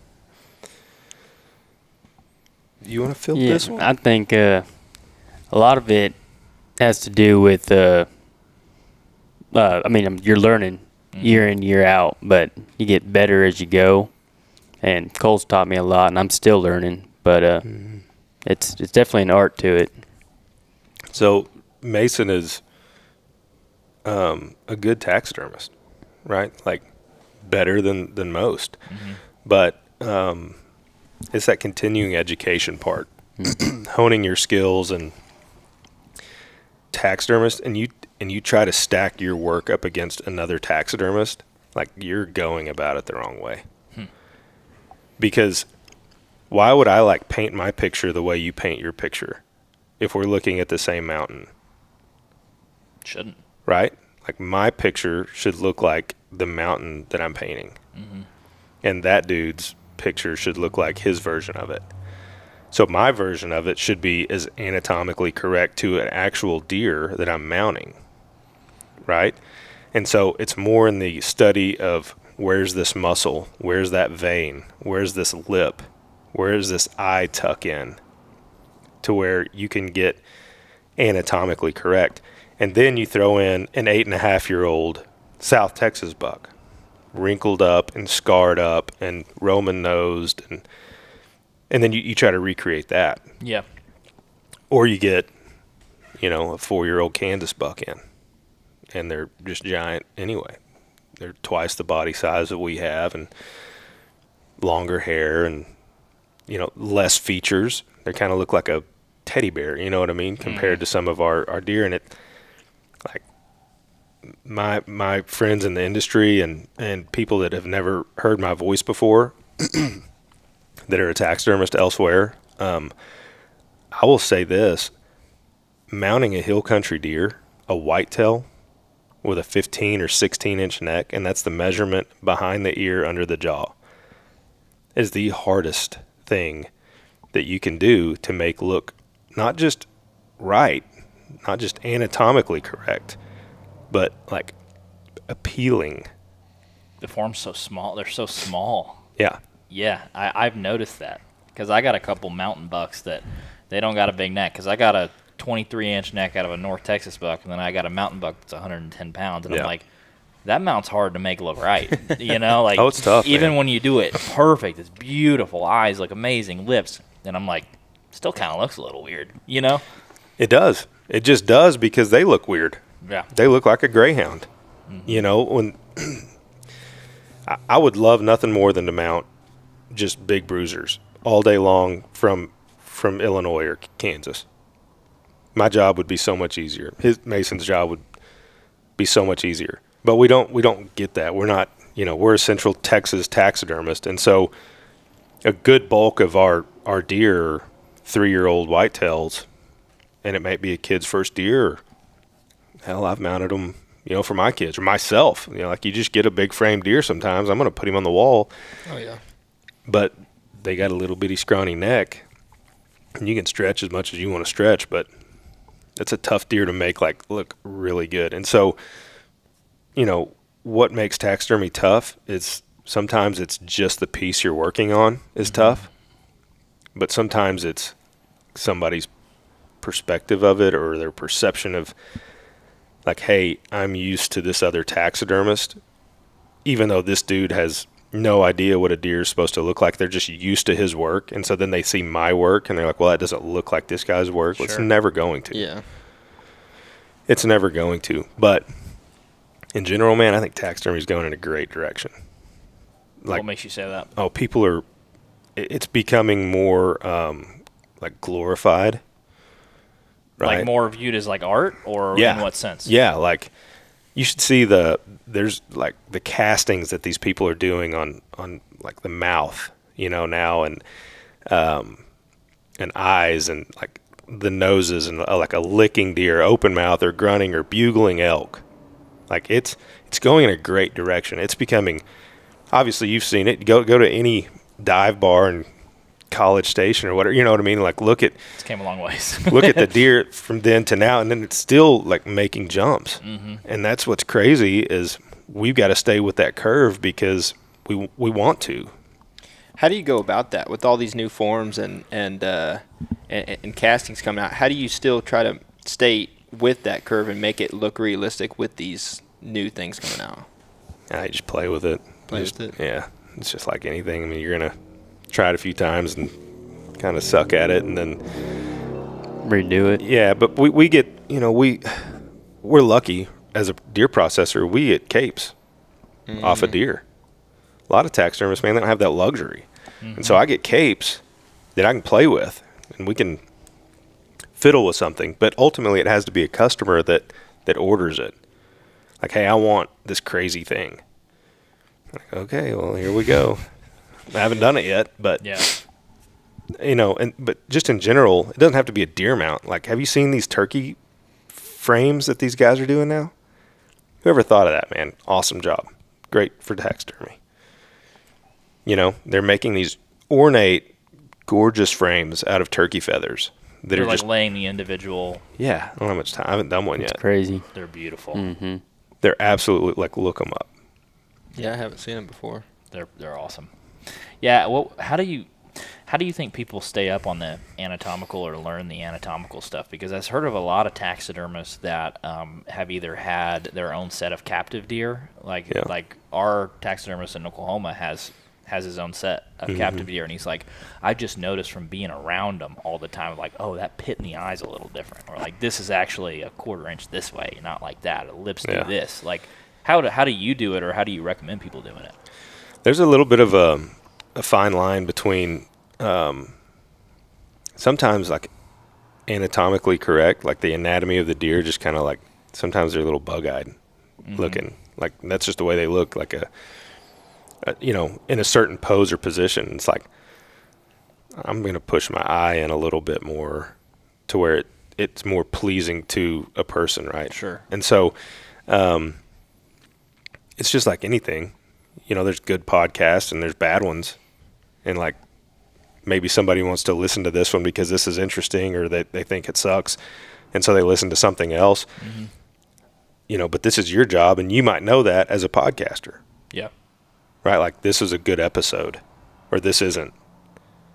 I know that as a taxidermist, like, this is a good deer, this one, I need to fix it. I can't put this out.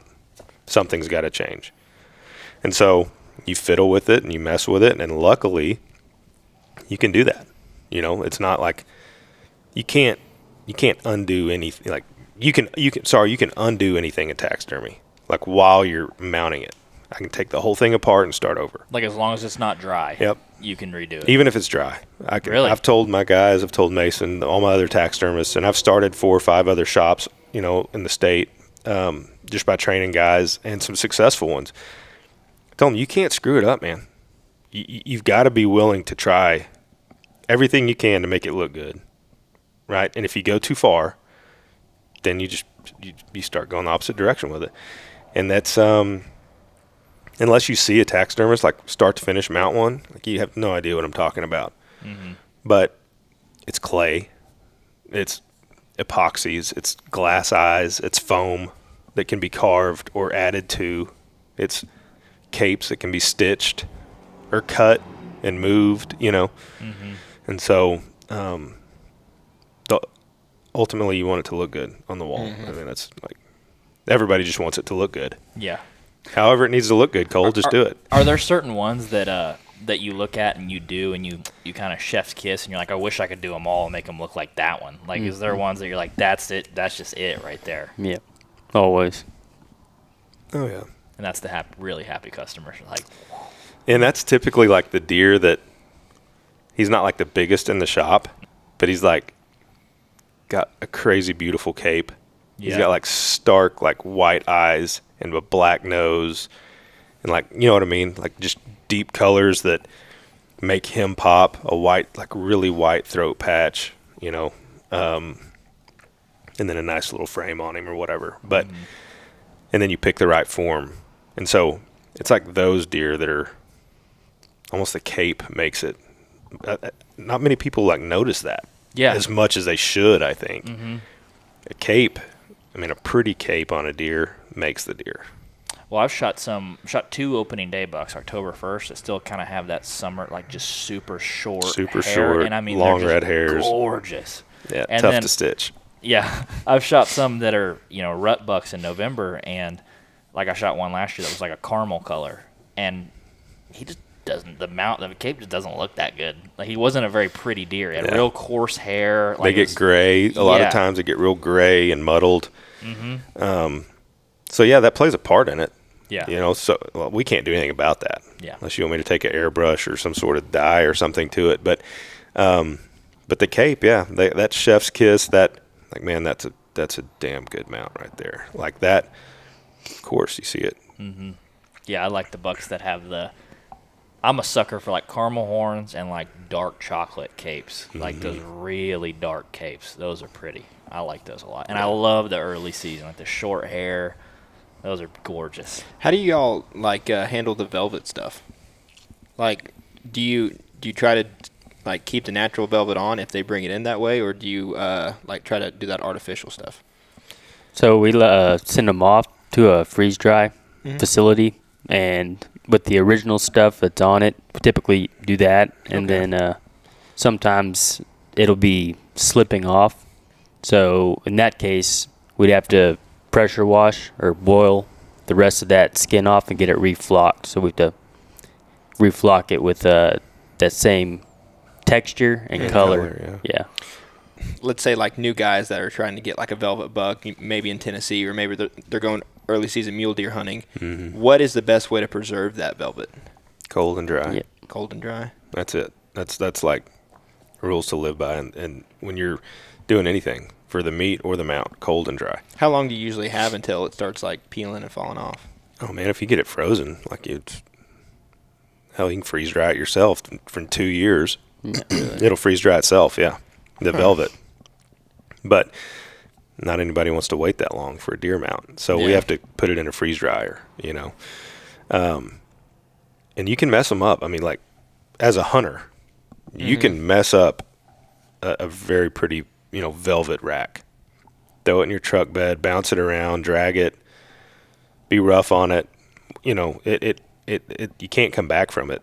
It's because it's going to be visible. There's going to be like scars there, whatever. Once it's dry, you'll see it. So you shoot a velvet buck, and it's something you want preserved, or even like a caribou, right? A lot of caribou are shot in velvet. You got to handle it right, and keep it cold and dry, and keep it away from dogs, cats. They like to eat it.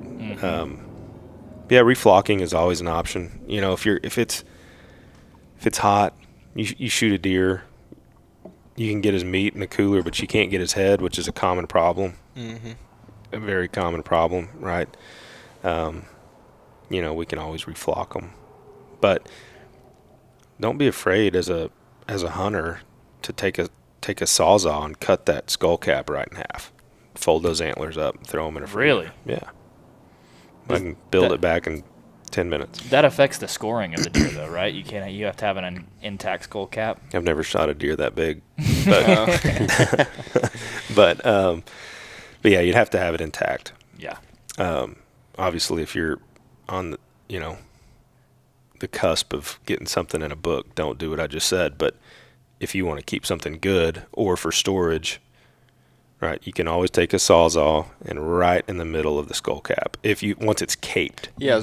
Are you not worried about people caping it like differently and it just being extra work for you guys to try to sew a hack job back up? Oh, that's what we do though.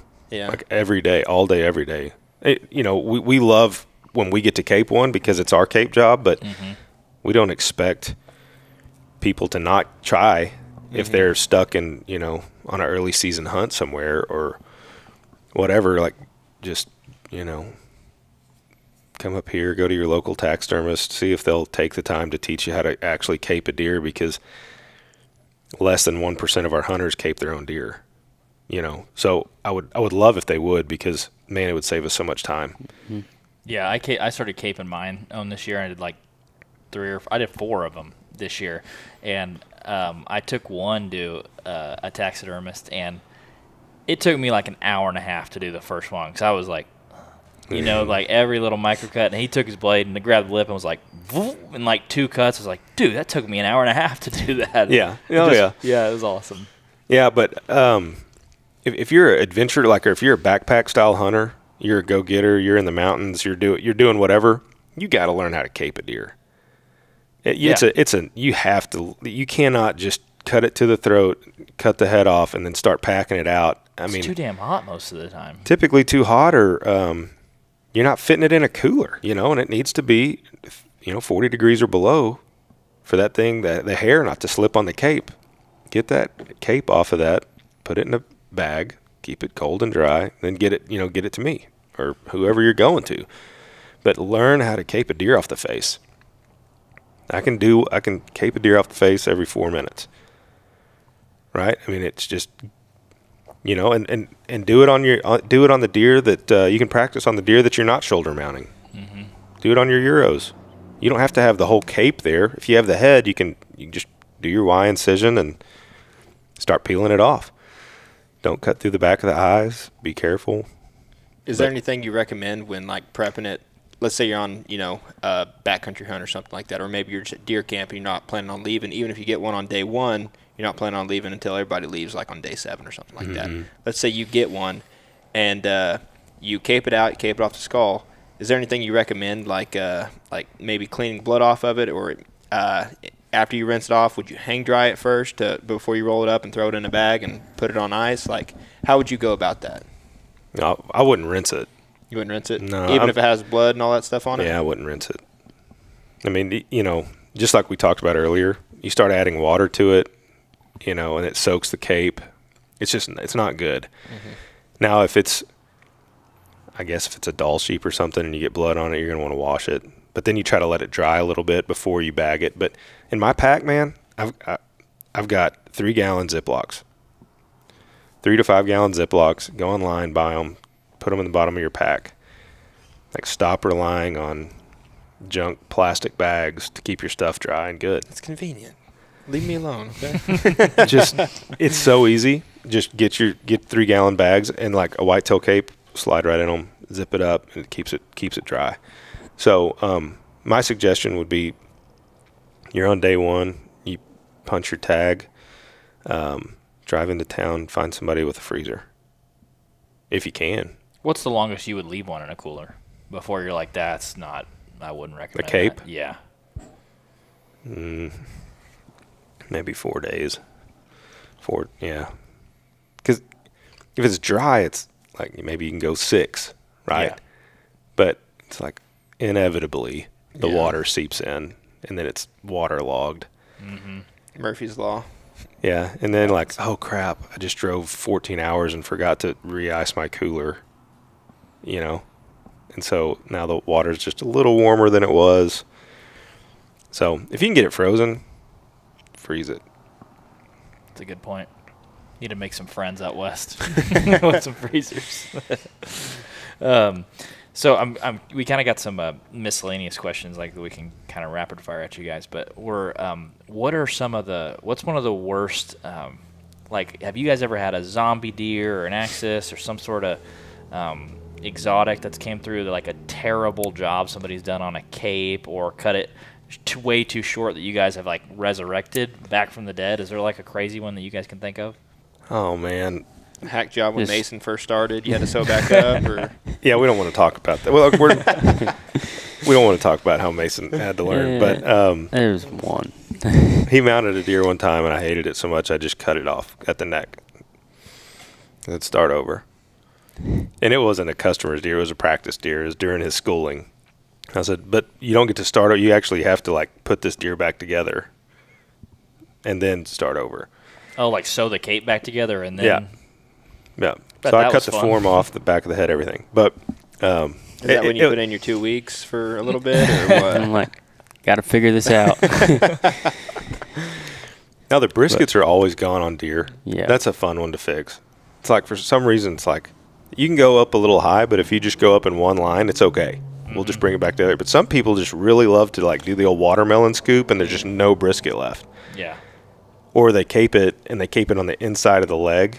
across the brisket and like half your brisket's gone. Like, look at every deer on your wall that's a shoulder mount. It has to have an armpit and a brisket. So like that's the biggest thing that we have to resurrect all the time. They got to get that water to the drain when it's hanging. You know what I mean? Just get the old scoop, man. I don't know, but yeah. And then the cape is actually for the shoulder mount. You need to be like mid rib when you're cutting that thing in half. You know, around the body. A lot of people like try to hug the shoulder, and then once it's fleshed and all the meat's off of it, and then it's shaved and then it's tanned, it's a lot shorter than you think, right? And so now we're struggling to get it over the form, and sometimes we have to cut the form off to make it a shorter form so that it fits. But I remember a deer came in a couple years ago for a customer, and the deer itself had it looked like he had ran at 100 miles an hour into a brick wall. Oh. It just completely smashed like a cartoon, like an accordion, smashed his nose in. And he's like, you got to recreate that, man. You got to make it look like him. I'm like, okay, well, how do we do this, you know? Mm-hmm. And so just that's the weird stuff. Like when deer, you know, have a guy like he hunted this deer named Tongue, because the tongue just hung out of the deer's mouth. It was like half dried. Oh. So I had to like recreate that. How do you go about something like that? I don't know, man. That, you know, the tongue thing, that was weird. Like we took a lighter to it, I think. Yeah. Like, how do we make it look like a charred hot dog wiener sticking out of his mouth? Yeah, we played with it. Finally got it close enough. He loved it. He loved it. He loved it. Yeah. Heck yeah. There was one, our buddy Chad Allen Jones, he shot a buck that had a nose that like almost went like 45 degrees the other direction. And he was like, I wasn't even going to ask a taxidermist to try. He said he just Euroed it because it showed the nose like that. I think it was cool as a Euro. It was super cool as a Euro. It was awesome. But I couldn't, like they were going to have to cut it and shave it. I was like, that was going to be a tough one to recreate. He should have done it. He should have had it done. Still can, I guess. Did he Euro it? He Euroed it, yeah. He did? Mm-hmm. Does he have the cape? Or I guess he didn't have to. I mean, I don't know. It was cool, though. Yeah, it was really cool. Broke that nose off. Yeah, that's interesting, man. If you guys are anything like us, you love being in the deer woods and chasing big bucks. But there's another part of you that has that itch to chase other big game species. If you've ever dreamed of chasing black bear, mule deer, or moose, Alberta, Canada is the land of opportunity for these adventure-style hunts. Each year, hundreds of first-time visiting hunters from around the world come to Alberta for the options, quality, and accessibility that the land offers. With over 1,800 Boone and Crockett entries and endless possibilities of taking multiple species on a single trip, Alberta is truly a paradise for a big game hunter. This is why we partnered up with the Alberta Professional Outfitters Society. To check it out, go to apos.ab.ca and click Find an Outfitter. From there, you can browse all the different big game species and hunting styles that fit with what you want out of the hunt. Or you can send a free hunt inquiry through the Follow the Lead tool, and the outfitters who have what you are looking for will reach out to you directly. So make sure to check out apos.ab.ca to learn all about hunting in Alberta and get connected to the right outfitter for you.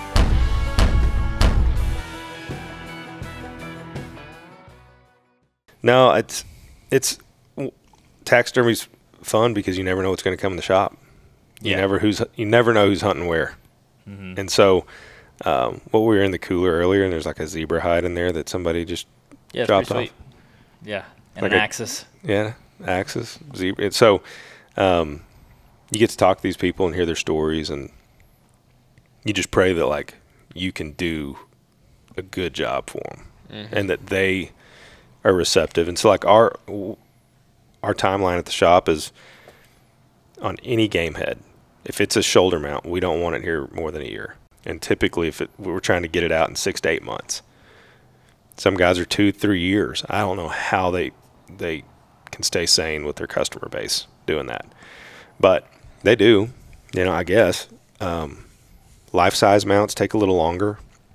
You're just waiting on more parts and pieces, and a lot of time you're waiting on somebody to finish up something that they're doing to help you. You know, if it's a big piece, it takes a couple different taxidermists to put it together, but it's different, man. Every piece is different, and that's one thing I get asked all the time from students is, well, how do I mount an elk? Well, you just mounted a deer. well, how does that correlate to an elk? And it really kind of, if you can mount a deer, right, you can mount an elk. Yeah, but the thing is like you look at all of them, it's like, okay, each one of these probably have a different temperament.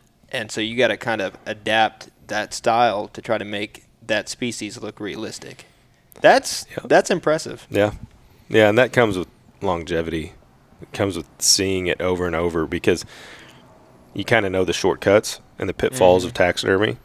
Like, I need to shave this cape down, or I need to shave this form down so this cape can fit it in these areas.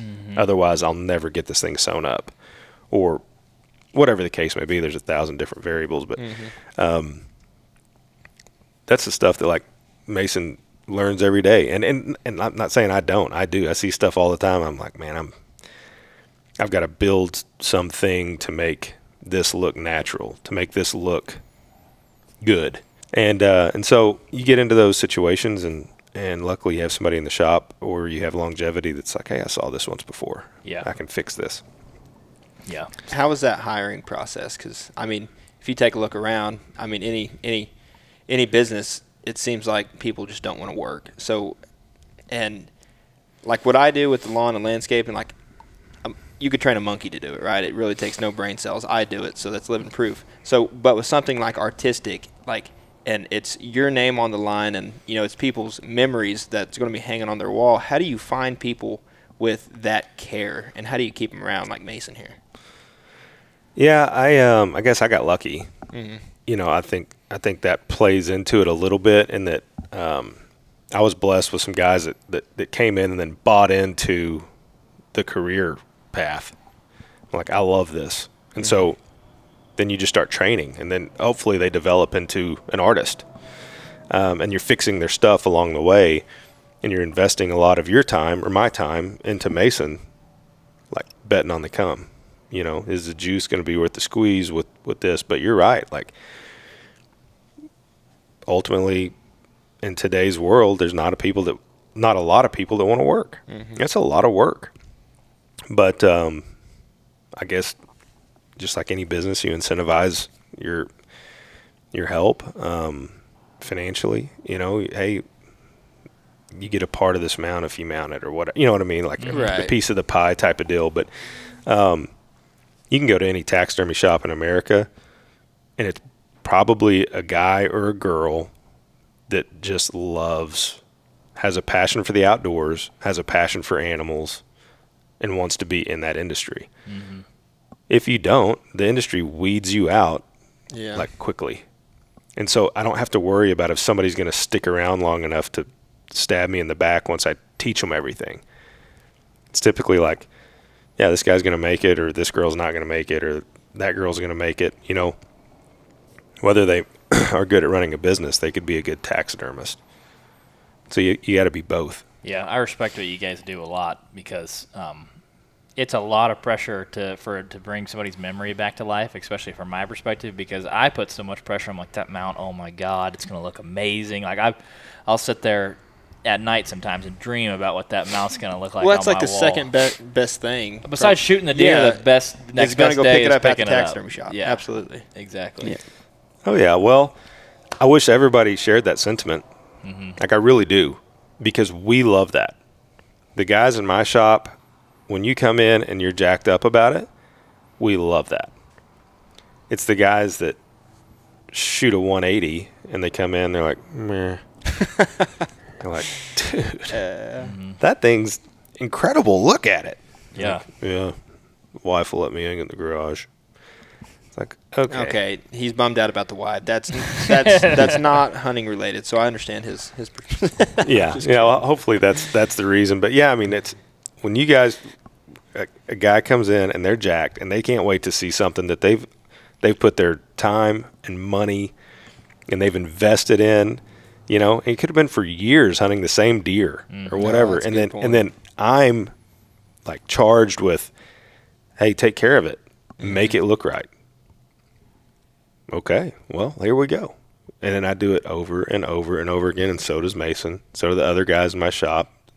You know, maybe it was the last hunt you went on with your dad before he died. Maybe it was your son's first deer before some tragic accident. Man, I get them all the time.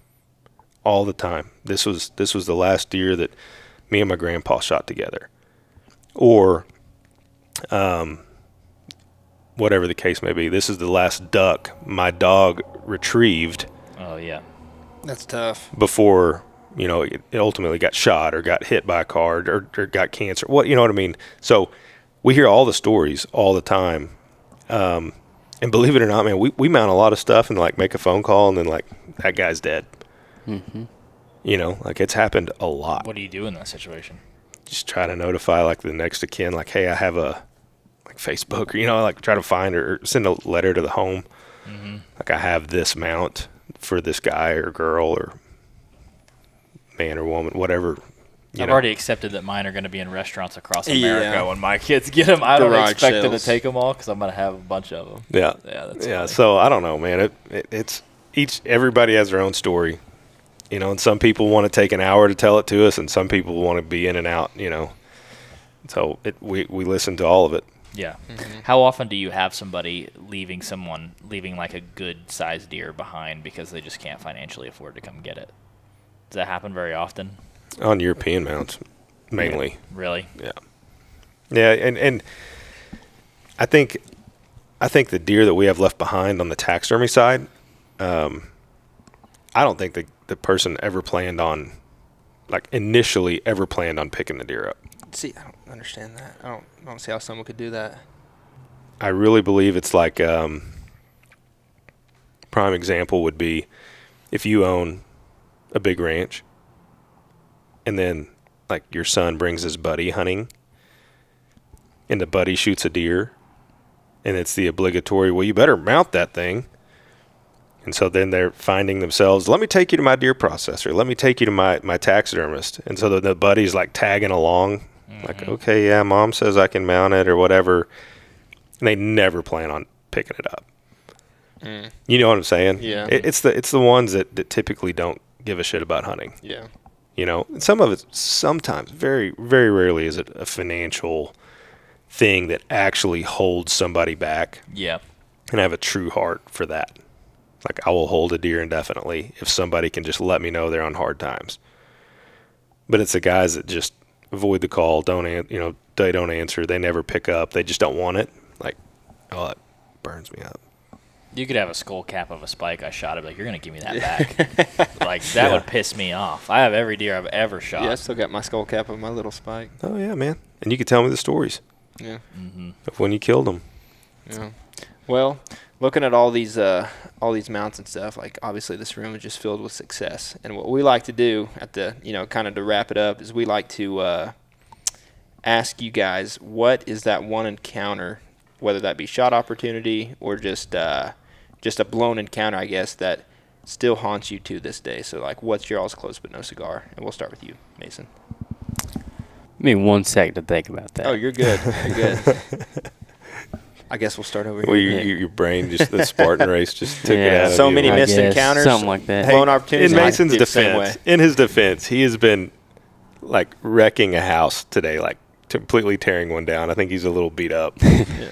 But man, I've got a really cool story that did not end up the way you want it to. Mm-hmm. And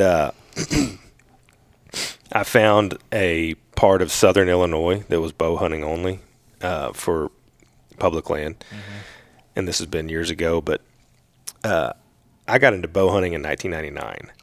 And so 25 years I've been hunting with a bow, and I haven't like killed something every year. Like if you've done that, like that's pretty good. But when I was hot and heavy into it, I found this place in southern Illinois, and what drove up there didn't have like, it was before like the career, like, before kids really. Begged my wife to like, hey, can I like take $300 and I'll make it up there and we can, And so I remember getting and finding like scouting, so different than Texas, man. Like crops and soybeans and tree rows and deer just standing TV out. hunting.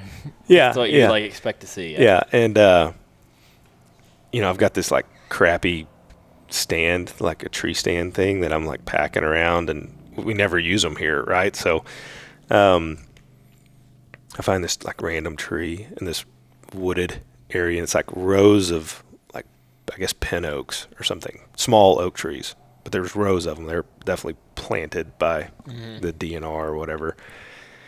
And it's like the first afternoon, I climb in this thing, and I'm probably like 12 feet off the ground.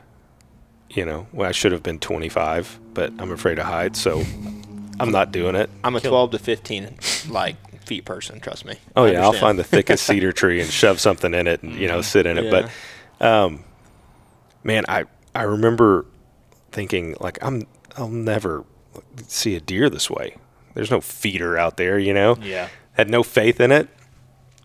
But ultimately, this like I look out and I see this doe like kind of crossing the rows of pin oaks, and I'm like, oh man, she's coming towards me, And I think you could shoot like a doe and then go get a tag type of deal, another tag, and then shoot another doe and then go get it. I think it was that type of deal. So I was like honestly, I think I was gonna whack this doe, and then from like in the distance, like I heard what I don't think I've really ever heard it again, but it was a buck grunting, but almost like a moan, like just lovesick buck. Help, please. And depressed. And so this doe's kind of like making tracks, and I mean this sound is not like a burp burp burp. I mean it's just this long drawn out, just bleeding heart of please stop long enough for me to do my thing. And I can see the feet and the doe's obviously getting closer, and then the buck's trailing, and meanwhile I've got my bow. And I have no idea what I'm doing with my hands, like, what do I do with my hands? I just know I have my bow, and I know that, like, okay, she just is about to walk by this tree that's 19 yards. I ranged it. And he's just love drunk, walking behind her. And he's 180-inch, 185-inch typical 10 with little flyers off his twos. Man, I can still see it today. That's what I love about hunting. And this doe is dragging his ass right by my tree. And I'm going to kill him. There's no way that I can't screw it up. He doesn't know I'm there. It's going to be perfect. But what I'd forgotten about was that as she walks behind the tree, my tree, she gets downwind to me. And so as I'm putting pressure on my bowstring to kill this deer, and he's passing into my shooting lane, she blows, runs by me, and just takes him with her, and he has no idea what's going on. And it was to a 19-year-old in college that's never seen anything like a Southern Illinois buck with a 180-inch frame. Heartbreaker. Didn't know what to do with myself. Lucky I wouldn't either. You're lucky I wasn't at 25 foot. I would have jumped head first. Well, I drew like everybody does the draw. Like, oh, maybe he'll stop at 84 yards, and I can. Three-finger test. Yeah, the three-fingered. I was like, man, I'll still shoot him up the ass. I'm not too proud, but thank God he didn't Size will stop. make you do that, I promise. Jake has a thing where he's like, the bigger, the farther I'll shoot. The bigger they are, the farther It's simple I'll mathematics is what it is. Yeah. Oh yeah. Yeah. Yeah. I would like to see that, like drawn out on paper. Like the hot crazy matrix. Oh yeah, exactly. I'd like to see Jake's. Yeah. Oh yeah. You see what I'm saying? I'm down here at the unicorn. You know what I mean? Yeah. Like 190, 90 yards. We'll fling it. That's about what it is. We'll fling it. That's about what it is. Wow. 200 as long as 200 inches as long as But that's what happens. That's what happens when you think it's a for sure deal, and it's like you're already picking out the form before you even release an arrow. It's like they never work ever.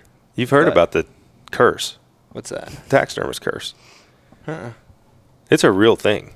Like there's no two ways around. You do not call the taxidermist on the way to your hunt. You don't do it, or you will not come back with the deer. That's a good. I'm deleting taxidermist number out of my phone. Hey man, going hunting this weekend. You'll see me on Sunday. You know what I mean? I'm never that Look at the confident. catalog. I never see those guys come back. Mm-hmm. That's funny. You know, I mean, I'm sure there's a handful of them that much better hunters than I am, but yeah. you don't call the processor ahead of time and ask them. You just don't. Y'all been busy because you're gonna be. Yeah. here soon. What's the Go ahead and put me report? in your book. What's the report? Because I'm about to break the ice on this deal. That's funny. They're rutting in my area for sure. Do you think of one? Do you think of one while he was talking? Yeah. So I was we have some land out in Elgin area, and it's kind of a treehouse thing, kind of a stand, but it's A makeshift. it's put together. Yeah, makeshift. But I mean, nothing as crazy as his, but there's probably scored 140, maybe 150. I mean, good buck for that area. That's a great buck. Yeah. But Would you miss him or what? no, the makeshift platform I had kind of fell through it halfway, scared him off. That buck was like his legs hanging out the bottom. What? Kind of fell off to the side of it, but I mean, How high up he's were probably you? 140, 10, 12 feet. Oh, there would have been a turd dropping 10 or 12 feet. I guarantee it. They look in I that mean- tree for generations now. Like one time, I swear. Were you like Maybe a little higher. Were you like straddling something in there, or did it just gave way? You were shaking so bad it just gave way. It's kind of in the corner of it, and it was pretty good rot going underneath. I Yeah. thought had a Yeah. little life left, but no. But That's Yeah. hilarious. That buck relocated counties after that. Yeah. Put he that said, extra "Not going 2x4 around there into no there, more." man. Yeah. he's probably 140. That's big enough to Somewhere make me in there. cry. How far away was he? No, 20, 30 yards. I had a crossbow at the time, but yeah, Close enough to die. tragic. Yeah, close enough. easily. it's kind of awkward the position I was in, but Hanging through the bottom of the blind. before that too, Man, it wasn't set up I just went straight correctly. and fell to the bottom and shot him at the bottom. On the way down. Drop shot. That's so stupid. makeshift. Oh, that's awesome. Well, guys, we appreciate you letting us come out. Yeah, absolutely. Man, It's anytime. It's been really fun. My last question for you guys is that, there's a lot of people out there that, like Jake said, don't want to work. But for people that want to get in the outdoor industry, is processing and taxidermy something you guys would recommend for someone that has a passion for it? Like, is it something legitimate in 2024 that somebody can make a living at Right. if they really have a passion for the outdoors? It's a very tough question to field, man. Because if you're passionate about hunting, it's a really tough business to get in, specifically processing, if you like to hunt. Right. Because there's no two ways around it. You'll never grow your business if you're closed on Saturdays, Sundays, Mondays, Tuesdays, Wednesdays, Thursdays. You have to be open 7 days a week. You can't rely on some cooler somewhere to just accept your deer for you. And then I'll pick them up Monday, and I'm hunting with my buddies on the weekend. Like, by all means, man, please, we need processors. We need guys and girls that want to get in with a knife and are capable and can start a shop or find funding or whatever and grind it out like I did for years, making nothing, right? Until ultimately build a clientele big enough that you can start writing yourself a paycheck. That sounds like it sucks, right? But you got to love what you do. You have to have a passion for it. And just like anything, location, but also ethical business practices, staying up with all the game laws and making sure you're not getting your butt in a pinch. And Now, have you ever had somebody try to bring a poached deer in or something like that was like, hey, can you just mount this for us? Yep. Yeah, we process them all the time. How does that go down? I guess 90% of the time we never know about it, right? We don't know they're a poacher. Oh, gotcha. They have a valid license. Now it's all on an app. It's Texas Parks and Wildlife just went digital, or on a software system or an app or whatever, to where you're logging your deer in without these tags. So 90% of the time we don't know, but for the most part, man, if you poach a deer and it's a good deer and you tell your buddy's gonna rat on you. Yeah.